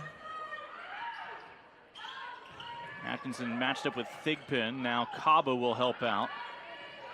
Kaba at 6'3", just keeps that arm extended. And this will go the way of the Knights. Good fight by Davis, grabbing that and throwing it, getting it out of their hands. Freshman there, rising to the occasion.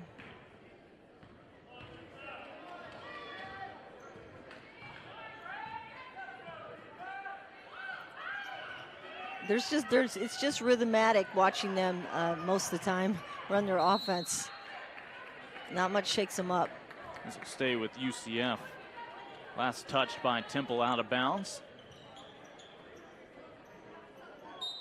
Thigpen, significant minutes here today. Averages 15 minutes ball game. Wright just couldn't get it to climb over the rim.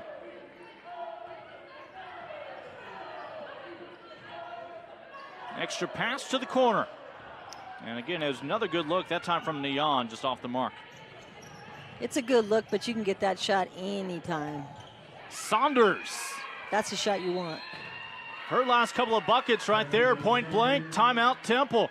As UCF looking to start pulling away its largest advantage here in the third, up by 15. Z Saunders starting to fire on all cylinders. with 4 of the most recent points for the Knights. 7,000 student athletes rising to become champions in 21 different sports at 13 esteemed institutions across 11 states. 360,000 students and 2.6 million alumni rise up in celebration of a Power 6 conference known as the American. 12 points for Zykia Saunders, who has stepped up here, part of this run for UCF that has them out to a 15-point lead. A couple minutes to go here in the third quarter. Lincoln Rose, Angela Beck, Keith Irizarry down on the sidelines. As we are at McGonigal Hall here today in Philadelphia. And Temple may need some of those three-pointers to fall to get back in this ball game. And Atkinson just lingering a little too long around KK Wright will pick up the whistle. Yeah, Atkinson got caught what we call digging in the backcourt and trying to dig that ball out. And it's tough because you just need to get back and get set in the defense and stop transition. I asked Tanya Cardoza who all were Philadelphia Eagle fans, and you could hear her roll her eyes on the phone during the chat, saying they were all recently adopted Eagles fans. They do have, again, the one Philadelphia native and Deja Reynolds, but just about everybody else cheering for them. Coach Cardoza had a Super Bowl party, of course, with the UConn ties from the New England area recently. Yeah, she definitely did not. That was a good take right there. Micaiah Jones, again, your transfer from Georgetown, already a graduate student. She had 11 points and 5 rebounds last time they played. I'm sure coach is thinking maybe something good can happen here. And Temple was shorthanded that ball game, not just without Butts, but a couple of other players, including Berger, who's come through with some three-pointers today. Saunders is going to be called for the walk. Well, I wouldn't be upset with that. She does so many great things. I love the way that she plays the game and how she gets people involved in it and has a smile on her face the whole time she's doing it. She's remarkable.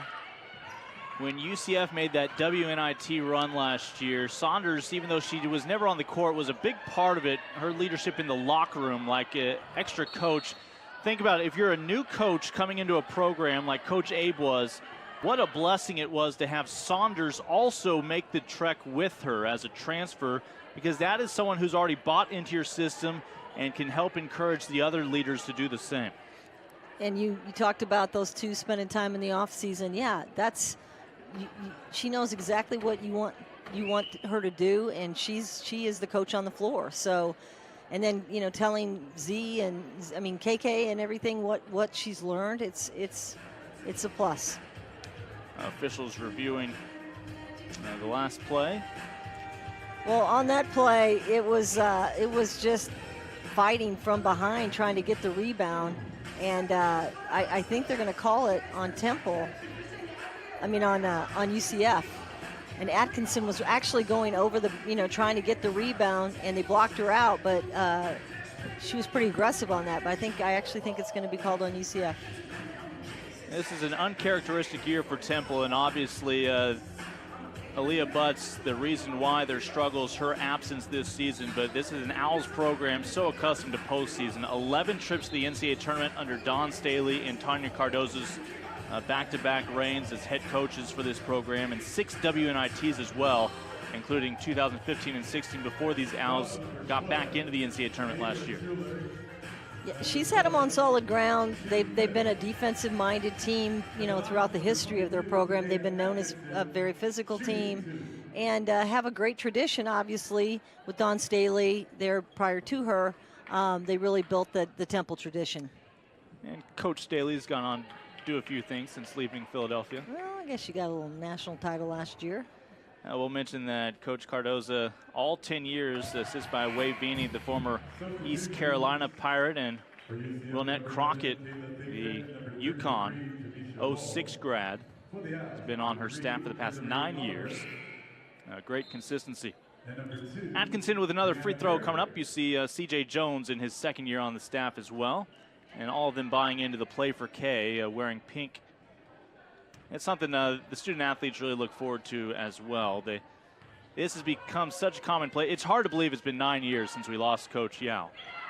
But the pink and what it symbolizes has become something you just take for granted that you'll see, especially in February, that all Division I athletes now grew up seeing it. Yes, and the message is to, get checked and, and to do everything pre, don't wait. And I think these kids are learning it at a young age to, help prevent stuff. And it's good knowledge for them. Thigpen looking to chime in with a couple of points here near the end of the third quarter. A 12-point ball game. UCF is led by as many as 15. Oliver. Atkinson able to collect it. And in traffic, composed enough to finish back within 10. Well, it's tough getting her touches, and that she just fought for that one. And UCF with a chance to pull it right back. They're going to hang on to the basketball here for the final look.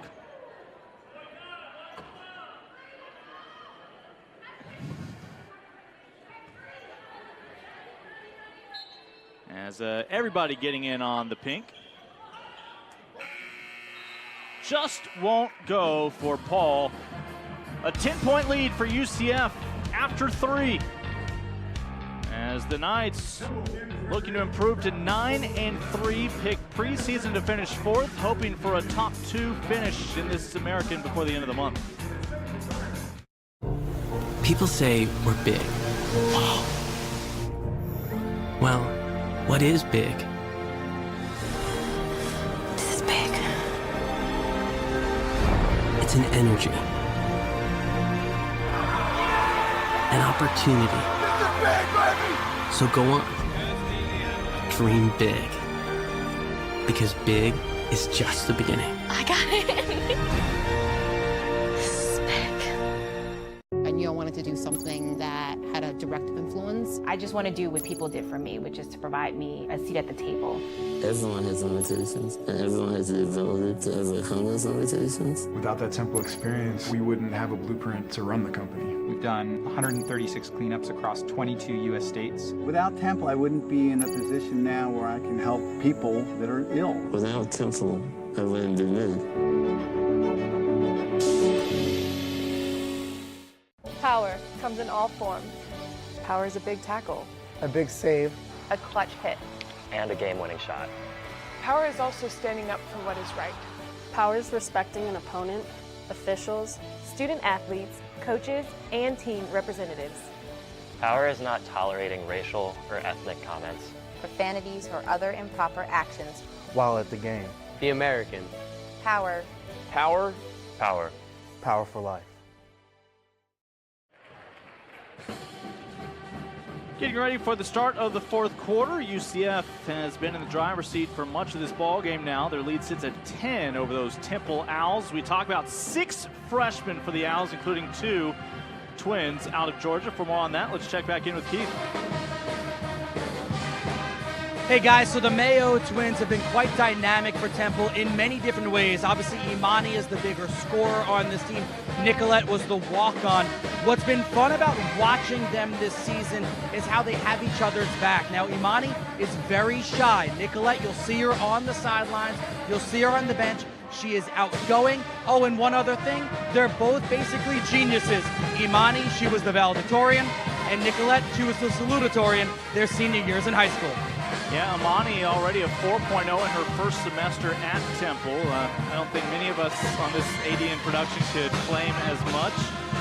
But I asked Tanya, Coach Cardoza, what are some of the differences in personality? She said Imani has to be perfect at everything she does. Nicolette takes things a little bit more in stride, and she said, look, Nicolette doesn't see as many minutes as Imani, but Imani's not going to be as good as she is if it weren't for Nicolette and her presence, a calming influence around her. I think we would not be right if we didn't mention the parents of the twins, because, wow, how outstanding to have these 2 daughters be that intelligent and athletic at the same time. Yeah, Nicolette, the lefty, Imani, the righty. And inside, that's Mia Davis, their freshman classmate. coming away with the most recent 2. Well, that was a great set there. They got the ball in the interior, which hasn't happened very often, and they need to do more of that quickly.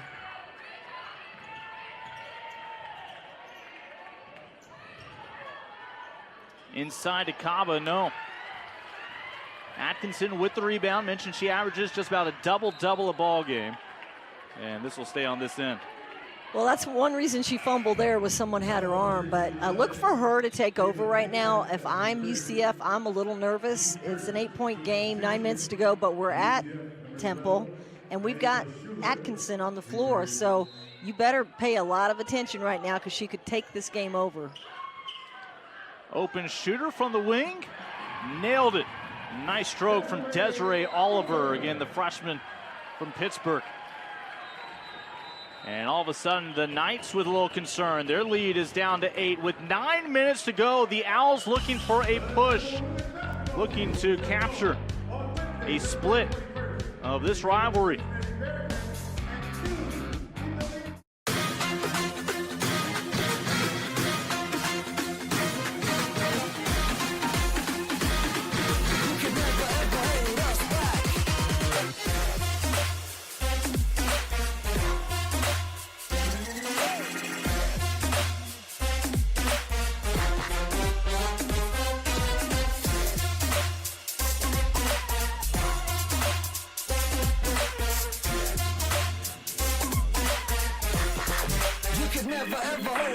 Oh, that ball is hit deep. Left field. Way back. That ball is gone. Double play ball potentially Schreitenthal's over to first. In time, double play, and that ends the game.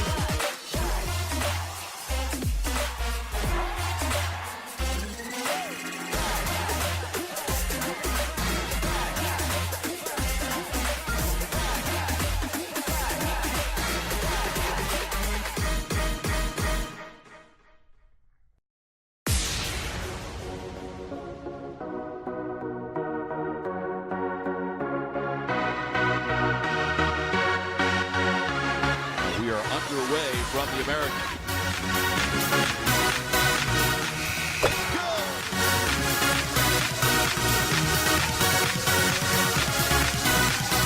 Don't miss the chance to see your team cut down the nets March 3rd to the 6th. Call the Mohegan Sun Arena or visit us online to purchase tickets today. Little concern for Coach Abe, a 15-point second-half lead, down to 6. Just a 2-possession ball game with almost the entirety of the fourth quarter still to go. Well, she came into this season fresh off that round 2 performance in the WNIT, knowing that there were 12 teams on their schedule this year that were NCAA or WNIT teams from a year ago, and that includes, of course, Temple here today, making it to the NCAA tournament a year ago. She wanted a tough preseason. She did. She wanted to challenge her team early, and I think it helped them. And it looks now that, you know, I think she's really super happy where she is, but she's not. I mean, she's a conflicting thing because she wants more. You can tell she's that young coach that, you know, even though she's been in the game a long time, she still has a lot to prove. Temple sitting at 10-13 on the year, again 2-8 in conference. They were picked to be in the hunt really for the top 2 seed, as they were preseason picked 3rd, whereas the Knights were preseason number 4. But a lot of that was expecting Aaliyah Butts to be healthy for her senior campaign. I look forward to seeing her back in an Owl uniform next year.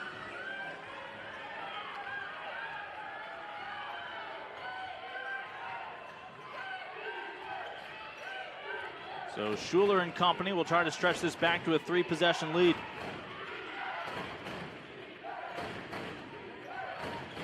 Inside, Wright will get her own rebound.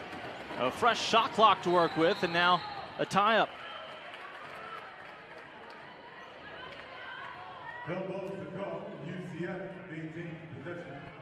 So again, UCF's lead right now at 6. Inside of 9 minutes, they'll mop some things up.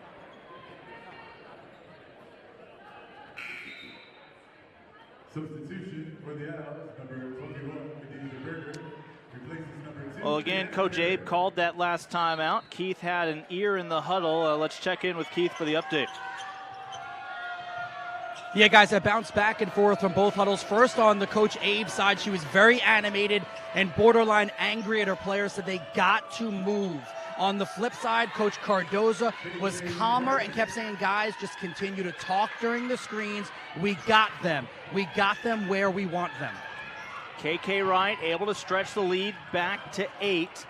As Keith noted, Tanya Cardoza knows the hand she's been dealt. But this is a team that has started to click, and you see some of those dividends now with the maturity late in this ball game. Definitely the kids are starting to get a feel like, hey, we might be able to pull this one off, and they're becoming believers. And she has to be patient with them. That's a great little give and go action. There's been a couple of letdowns, though, defensively now, the last 2 possessions against UCF. Like you said, though, if they score, they set their press up, and this is where they have the problem. They keep passing them when they're moving instead of getting set, and they're touching every single pass they have. Atkinson could not take a breath between dribbles, and finally the Knights will be whistled for a foul. And we've talked a lot about Butts not being in the lineup, but let's talk about Nador and Omakore, who UCF has lost. I mean, these were big blows. Literally 2 post players. I mean, to their program, big-time players, and for her to do what she's done without those 2 in the lineup is saying something. And of course, Aaliyah for Temple. And a foul on KK Wright. Ball will stay here at Temple, but they find themselves again trailing by double digits after they pulled it within 6. It's hard to believe that we're talking about Aaliyah's senior year. I remember when she was making a splash as just a freshman in this league. Well, she was a little sassy thing. I mean, she's so little, and I think she's actually smaller than 5'4". She's probably about 5'2", but she's feisty, and she can shoot that basketball and get up in your grill. Great defender too. Yeah, she helped make this Temple program the success it had been the past few years. Oh, nice job working it inside. Just cannot connect, but a foul will keep it here. No basket. That was Oliver on the back cut, and she just was so excited to get back there. Nice pass by Davis. Just missed it. Trying to shoot around the defender instead of going into the defender and being a little bit more deliberate. And Davis to Oliver, a couple of freshmen.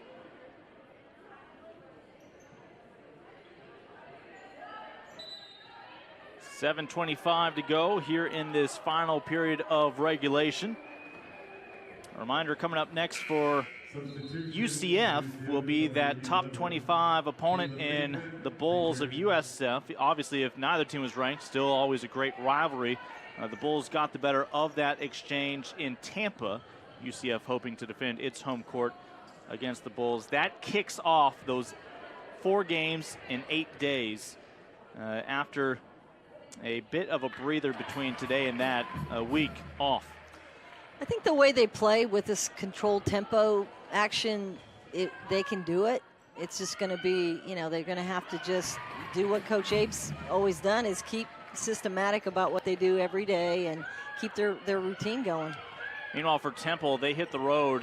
I don't know what they will see in Wichita State when they meet on Valentine's Day this next Wednesday. As a Shockers team that really had a rough go at it against UConn today. And now I know everybody has a rough go at it, but you just don't know after UConn has one of its great performances, their highest scoring first half of the season today against the Shockers, which team bounces back for Keith Adams. And then, of course, afterwards, Temple goes to UConn. That was a big-time cut on that play. Davis, they're negating the basket. They called the charge. She cuts, which I've been wanting them to do, and they called the charge, and I guess that's Kaba down there. Yeah, finally they actually ruled, I believe, a walk. Oh, wow. So at least no foul offensively. That's a tough call for the home crowd. There's no moral victories here. I mean, this 6 minutes 42 is all we got here. They've got to make a stop. Surprised the crowd has their voices after Sunday. And this will lead to a couple of free throws on this end.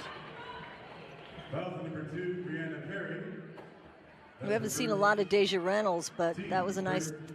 Oh, that was Wilson. I'm sorry. So L'Oreal Wilson, the junior out of Kenner, Louisiana, 17 of 28 from the free throw line this year. Mentioned one of the top junior college players coming out of the JUCO ranks this past season. Her body of work has been really solid, and she's going to be a nice player for them next year. Lena Neon back on, the NC State transfer. Nice size at 6'2". And good work at the line, taking care of business. 12-point lead.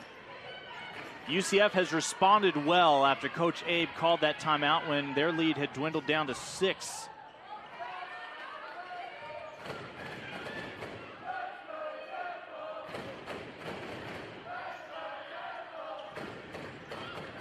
That 3 would have helped. They're going to hang on to the basketball for another go at it here. I've never seen as much physicalness in the blockout positions. It's really hard to call.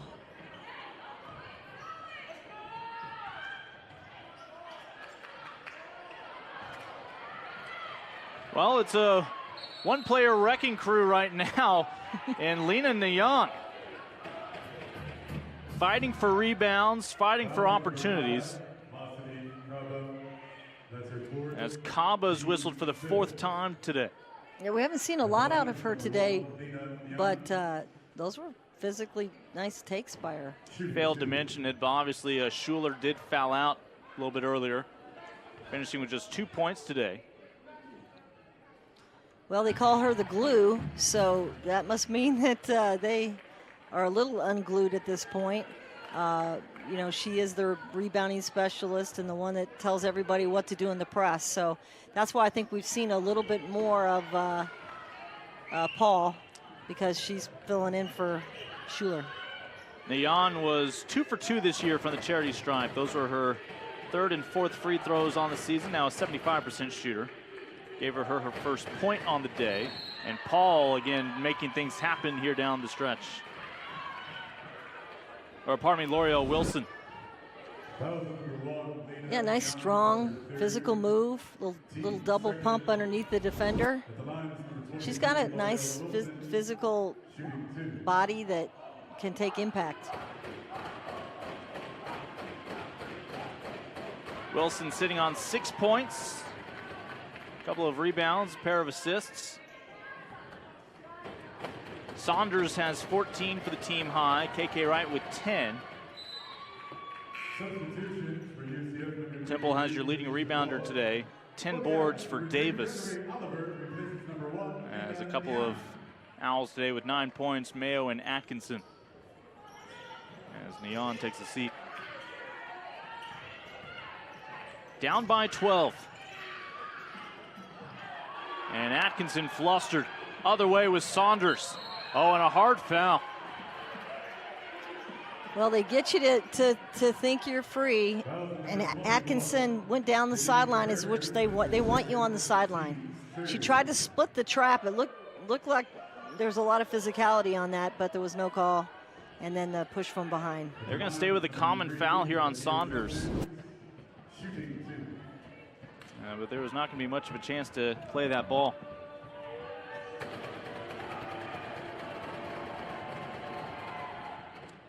As Z today, her first free throw is good. She joins Wilson as the only 2 Knights to make it to the charity stripe today.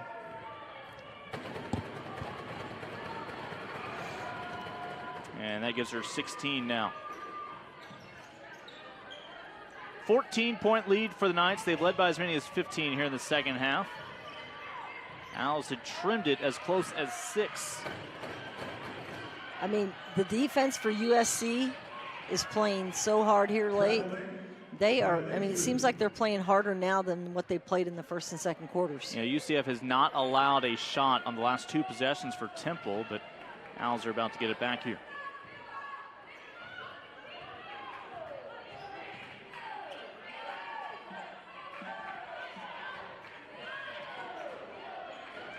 Long 3, got it. Mayo in double figure scoring with 12. Well, did they need that or what?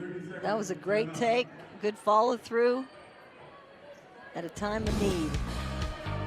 Well, she connected on her first 3 today. Mayo now with a dozen as Temple back within 11. 7,000 student athletes rising to become champions in 21 different sports at 13 esteemed institutions across 11 states. 360,000 students and 2.6 million alumni rise up in celebration of a Power 6 conference known as the American. Welcome back, McGonigal Hall, the site today of our American Digital Network broadcast of American Hoops. Owls and Knights here in the fourth quarter. It was a 30-point victory for UCF back in December when the Owls were without 3 of their players. UCF in a much tighter ball game here in crunch time against the Owls. Looks like Coach had something to say to them. They picked up their intensity here, trying to get a real stop here. Saunders splits the defense, and it's been that kind of day, really that kind of senior year for Z Saunders. I mean, she splits the defense, has a jump stop, little hook shot in the middle. Nice play. All the way to the other end, just could not get the points. Desiree Oliver, she was one of the players again who missed the first meeting with the Knights, and free throws coming up. Well, you can't. The Owls have been playing hard. I mean, they're physically trying. I mean, there's no give up here. They're working hard. It's just not coming their way right now, and it will come their way if they just stay together. And Mia Davis at the line, at a 77% free throw shooter. 11 rebounds today, and that's her 5th point. Only Mayo in double figures for Temple today with her dozen. Well, she's an impressive freshman, as we've talked about. A little press of their own, give them a little of their own business. Got to beat that count at half court, able to do so.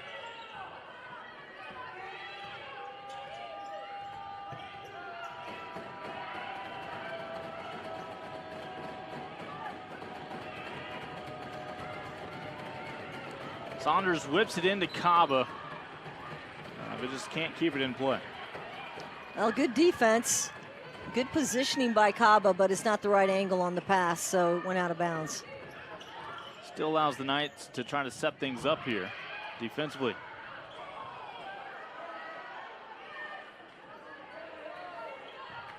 Knights are making it extremely tough for these Owls.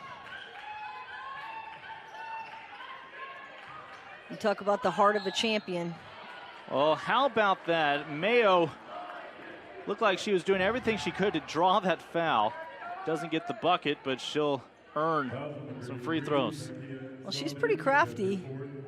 Definitely more crafty than her years. And she's an impressive young player. Saunders has picked up a couple of fouls here recently. She's up to 4 now for the ball game. Mentioned Schuler has already fouled out.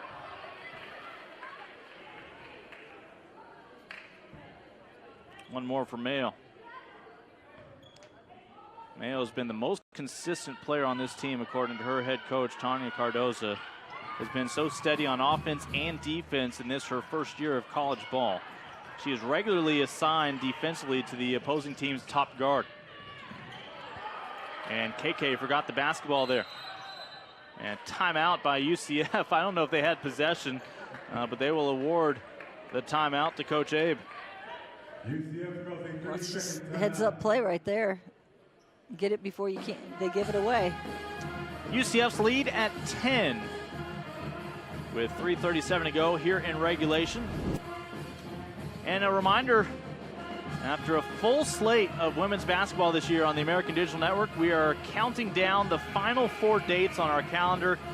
A couple of midweek matchups and a couple of Saturdays before we wrap it up and know the official seeding for up in Connecticut for the conference tournament.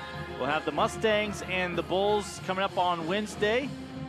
And then, again, we will see these Knights again at Memphis in a little over a week.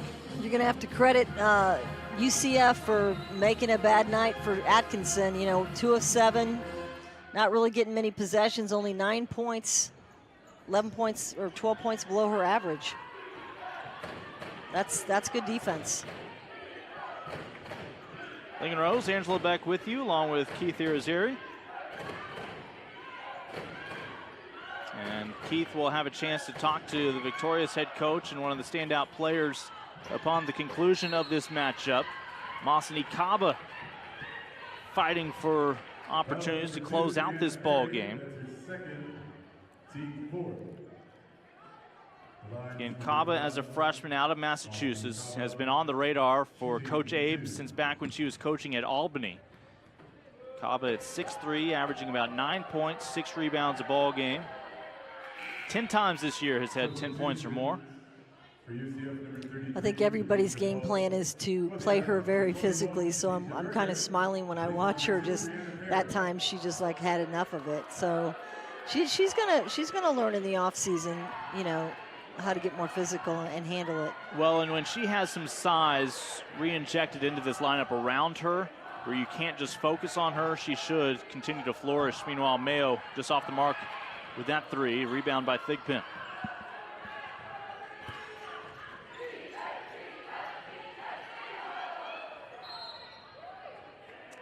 An 11-point lead for UCF. Again, trying to improve to 9-3 and stay in the hunt, with both USF and Houston not making it easy in a battle for a top 2 seed in the conference tournament. In reality, 2nd seed or 3rd seed, both significantly better position to be in than the number 4 seed, even though you would still get 1 round off. Yeah, it's so hard. I remember as a coach trying to think about what seed I was going to end up with, and you know, hoping that we'd be 3rd instead of 4th or 2nd or whatever the situation was. And it's hard because you can't control it. No matter how much you want to, you want to win every game, and you can't control if the other team wins all their games. So in the end, it is what it is, and you know, you got to just keep playing. The Knights do have USF and Houston on their schedule still to play here in the final couple of weeks. So if they are the number 2 seed, they can pat themselves on the back. They made it happen. If they slip, they had their opportunity. It's going to be hard for USF not to be the 2nd seed. They're going to have to pretty much fall on their face here down the stretch. I think you got Houston. It's going down to Houston and UCF in a 2-man battle to who's going to be in Connecticut's, you know, because both teams have proven that they're going to win. I mean, they're not going to make silly mistakes, and you know, they're not going to, you know, unless they have an injury, I guess that would be something to think about. But well, Mayo was trying to pass out of the press. Still need to beat that count at midcourt, able to do so. Well, I'm super impressed at the tenacity of that defense. That was a great take. Mia Davis, again, if you were to do a word cloud, I think the word freshman pops up in this broadcast quite a bit. Yes. And Davis among those. 12 points, 8 rebounds a ball game this year for the first-year collegiate athlete. Well, she's got 13 points this afternoon already. She's not scared to take it. She's taken the most shots on her team. Obviously, they're paying more attention to Atkinson than her, but it's nice. Atkinson needs someone else like her on the floor that's going to be taking some shots. I thought that, you know, their inside game, Taylor looked good. She just needs to keep playing hard.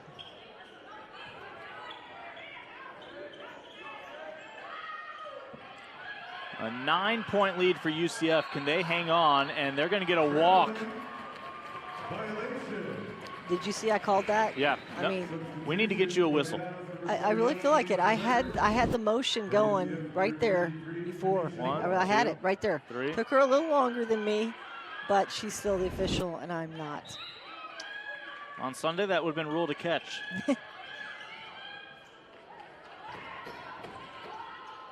See if the Owls can take advantage. Wide open is Mayo. Had to adjust for the pass.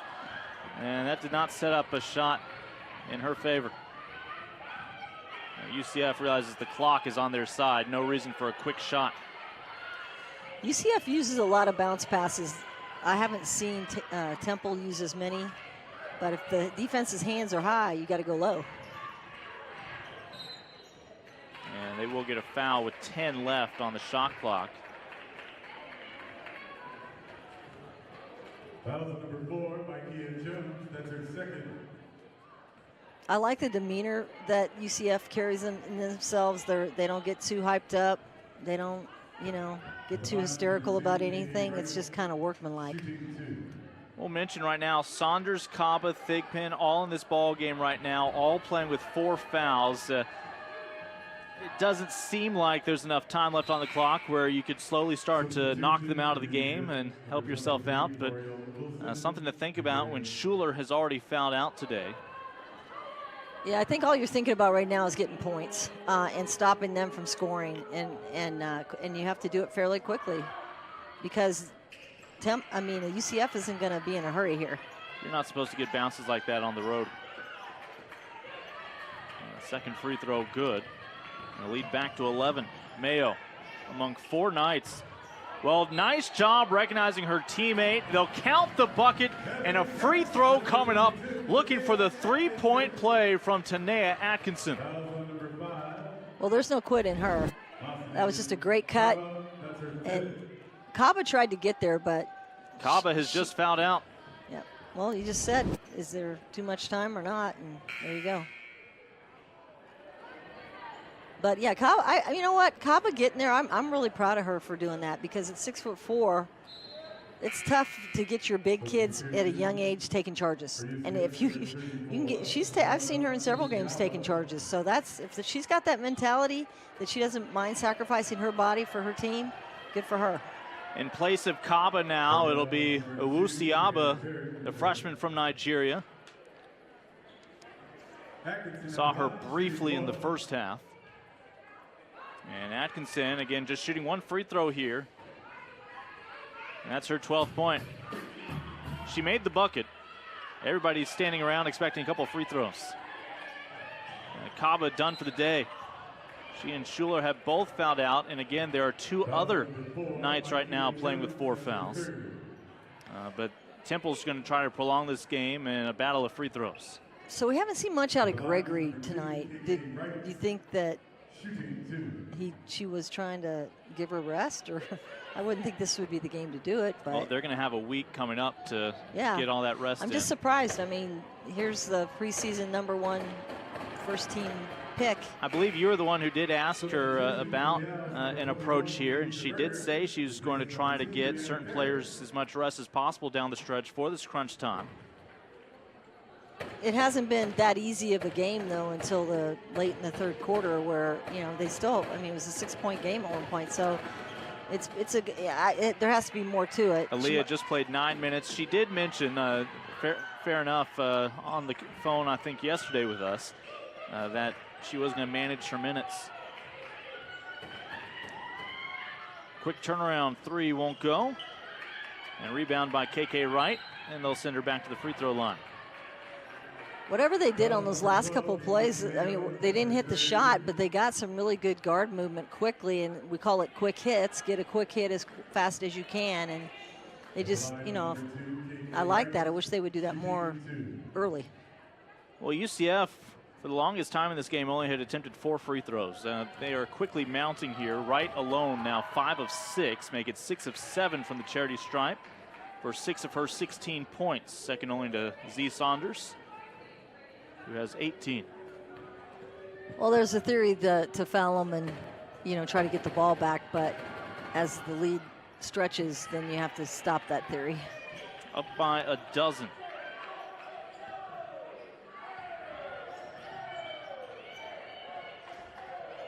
It's hard when Atkinson has the ball all the time at the top.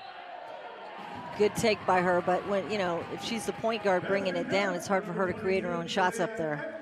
But that was a good take. Gives her the team high, 14 points now to go with her 7 rebounds.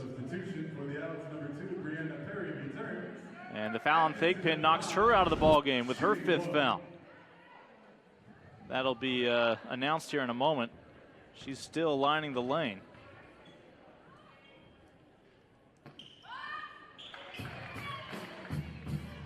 And they must have called it on somebody else. Thigpen, Saunders still in the ballgame with 4 fouls officially.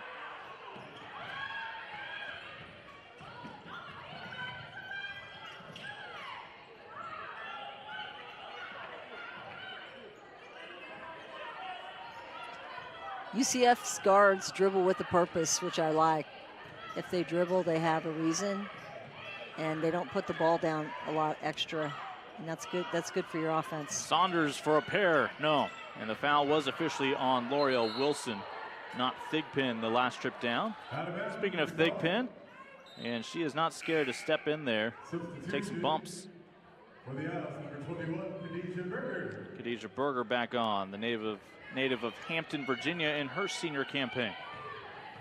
She's coming and giving some good minutes here this afternoon. And if the Owls make a comeback, it'll be no surprise that it was on the back of Atkinson. That's her third. And now KK Wright picks up her third. Yeah, she just has good elevation, and that's a good mid-range jumper for her.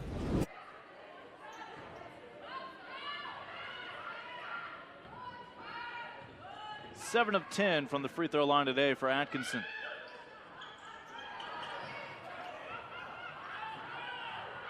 And could not find her 18th point right there.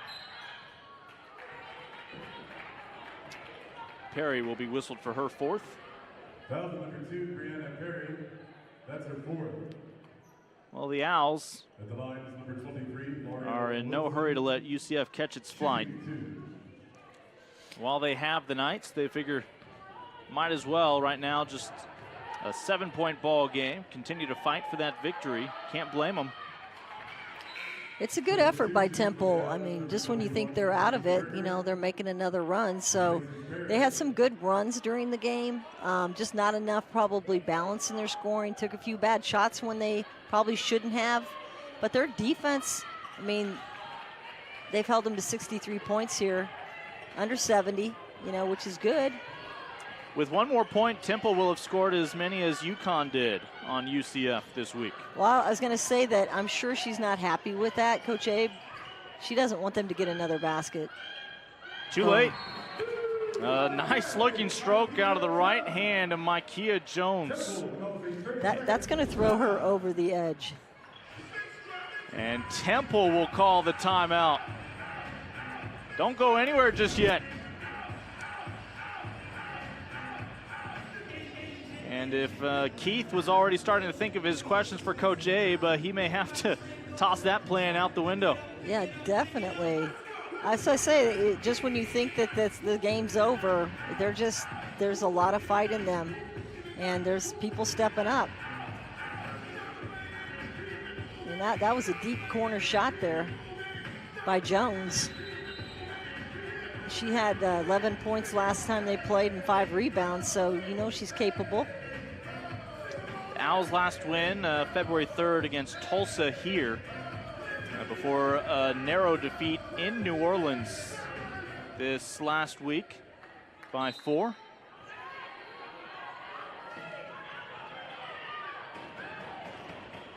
And KK will go to the free throw line, looking to stretch this to a 3-possession lead. KK was looking for the intentional foul, but that was not going to be called. At the line is number 2, KK Wright. It's tough, like for a senior like Atkinson, you know, to, you know, have butts go down and then not have, you know, the type of team that she thinks she has to compete at the level like they really want to. But, you know, she had, look at her character. Look how tough she's been fighting for her team all night. That says a lot about a person.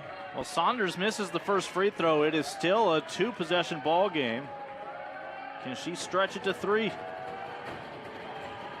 She does. 7-point lead for the Knights with 16.8. That should do it.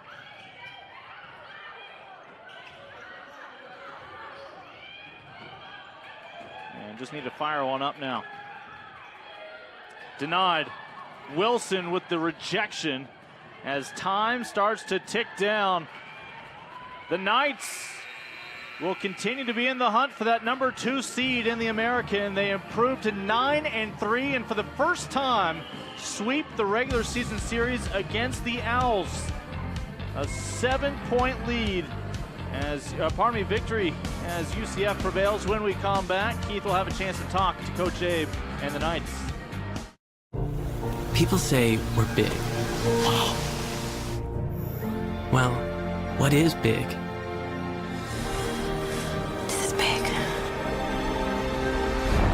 It's an energy, an opportunity. So go on, dream big, because big is just the beginning. I got it. This is big. I knew I wanted to do something that had a direct influence. I just want to do what people did for me, which is to provide me a seat at the table. Everyone has limitations, and everyone has the ability to overcome those limitations. Without that Temple experience, we wouldn't have a blueprint to run the company. We've done 136 cleanups across 22 U.S. states. Without Temple, I wouldn't be in a position now where I can help people that are ill. Without Temple, I wouldn't be me.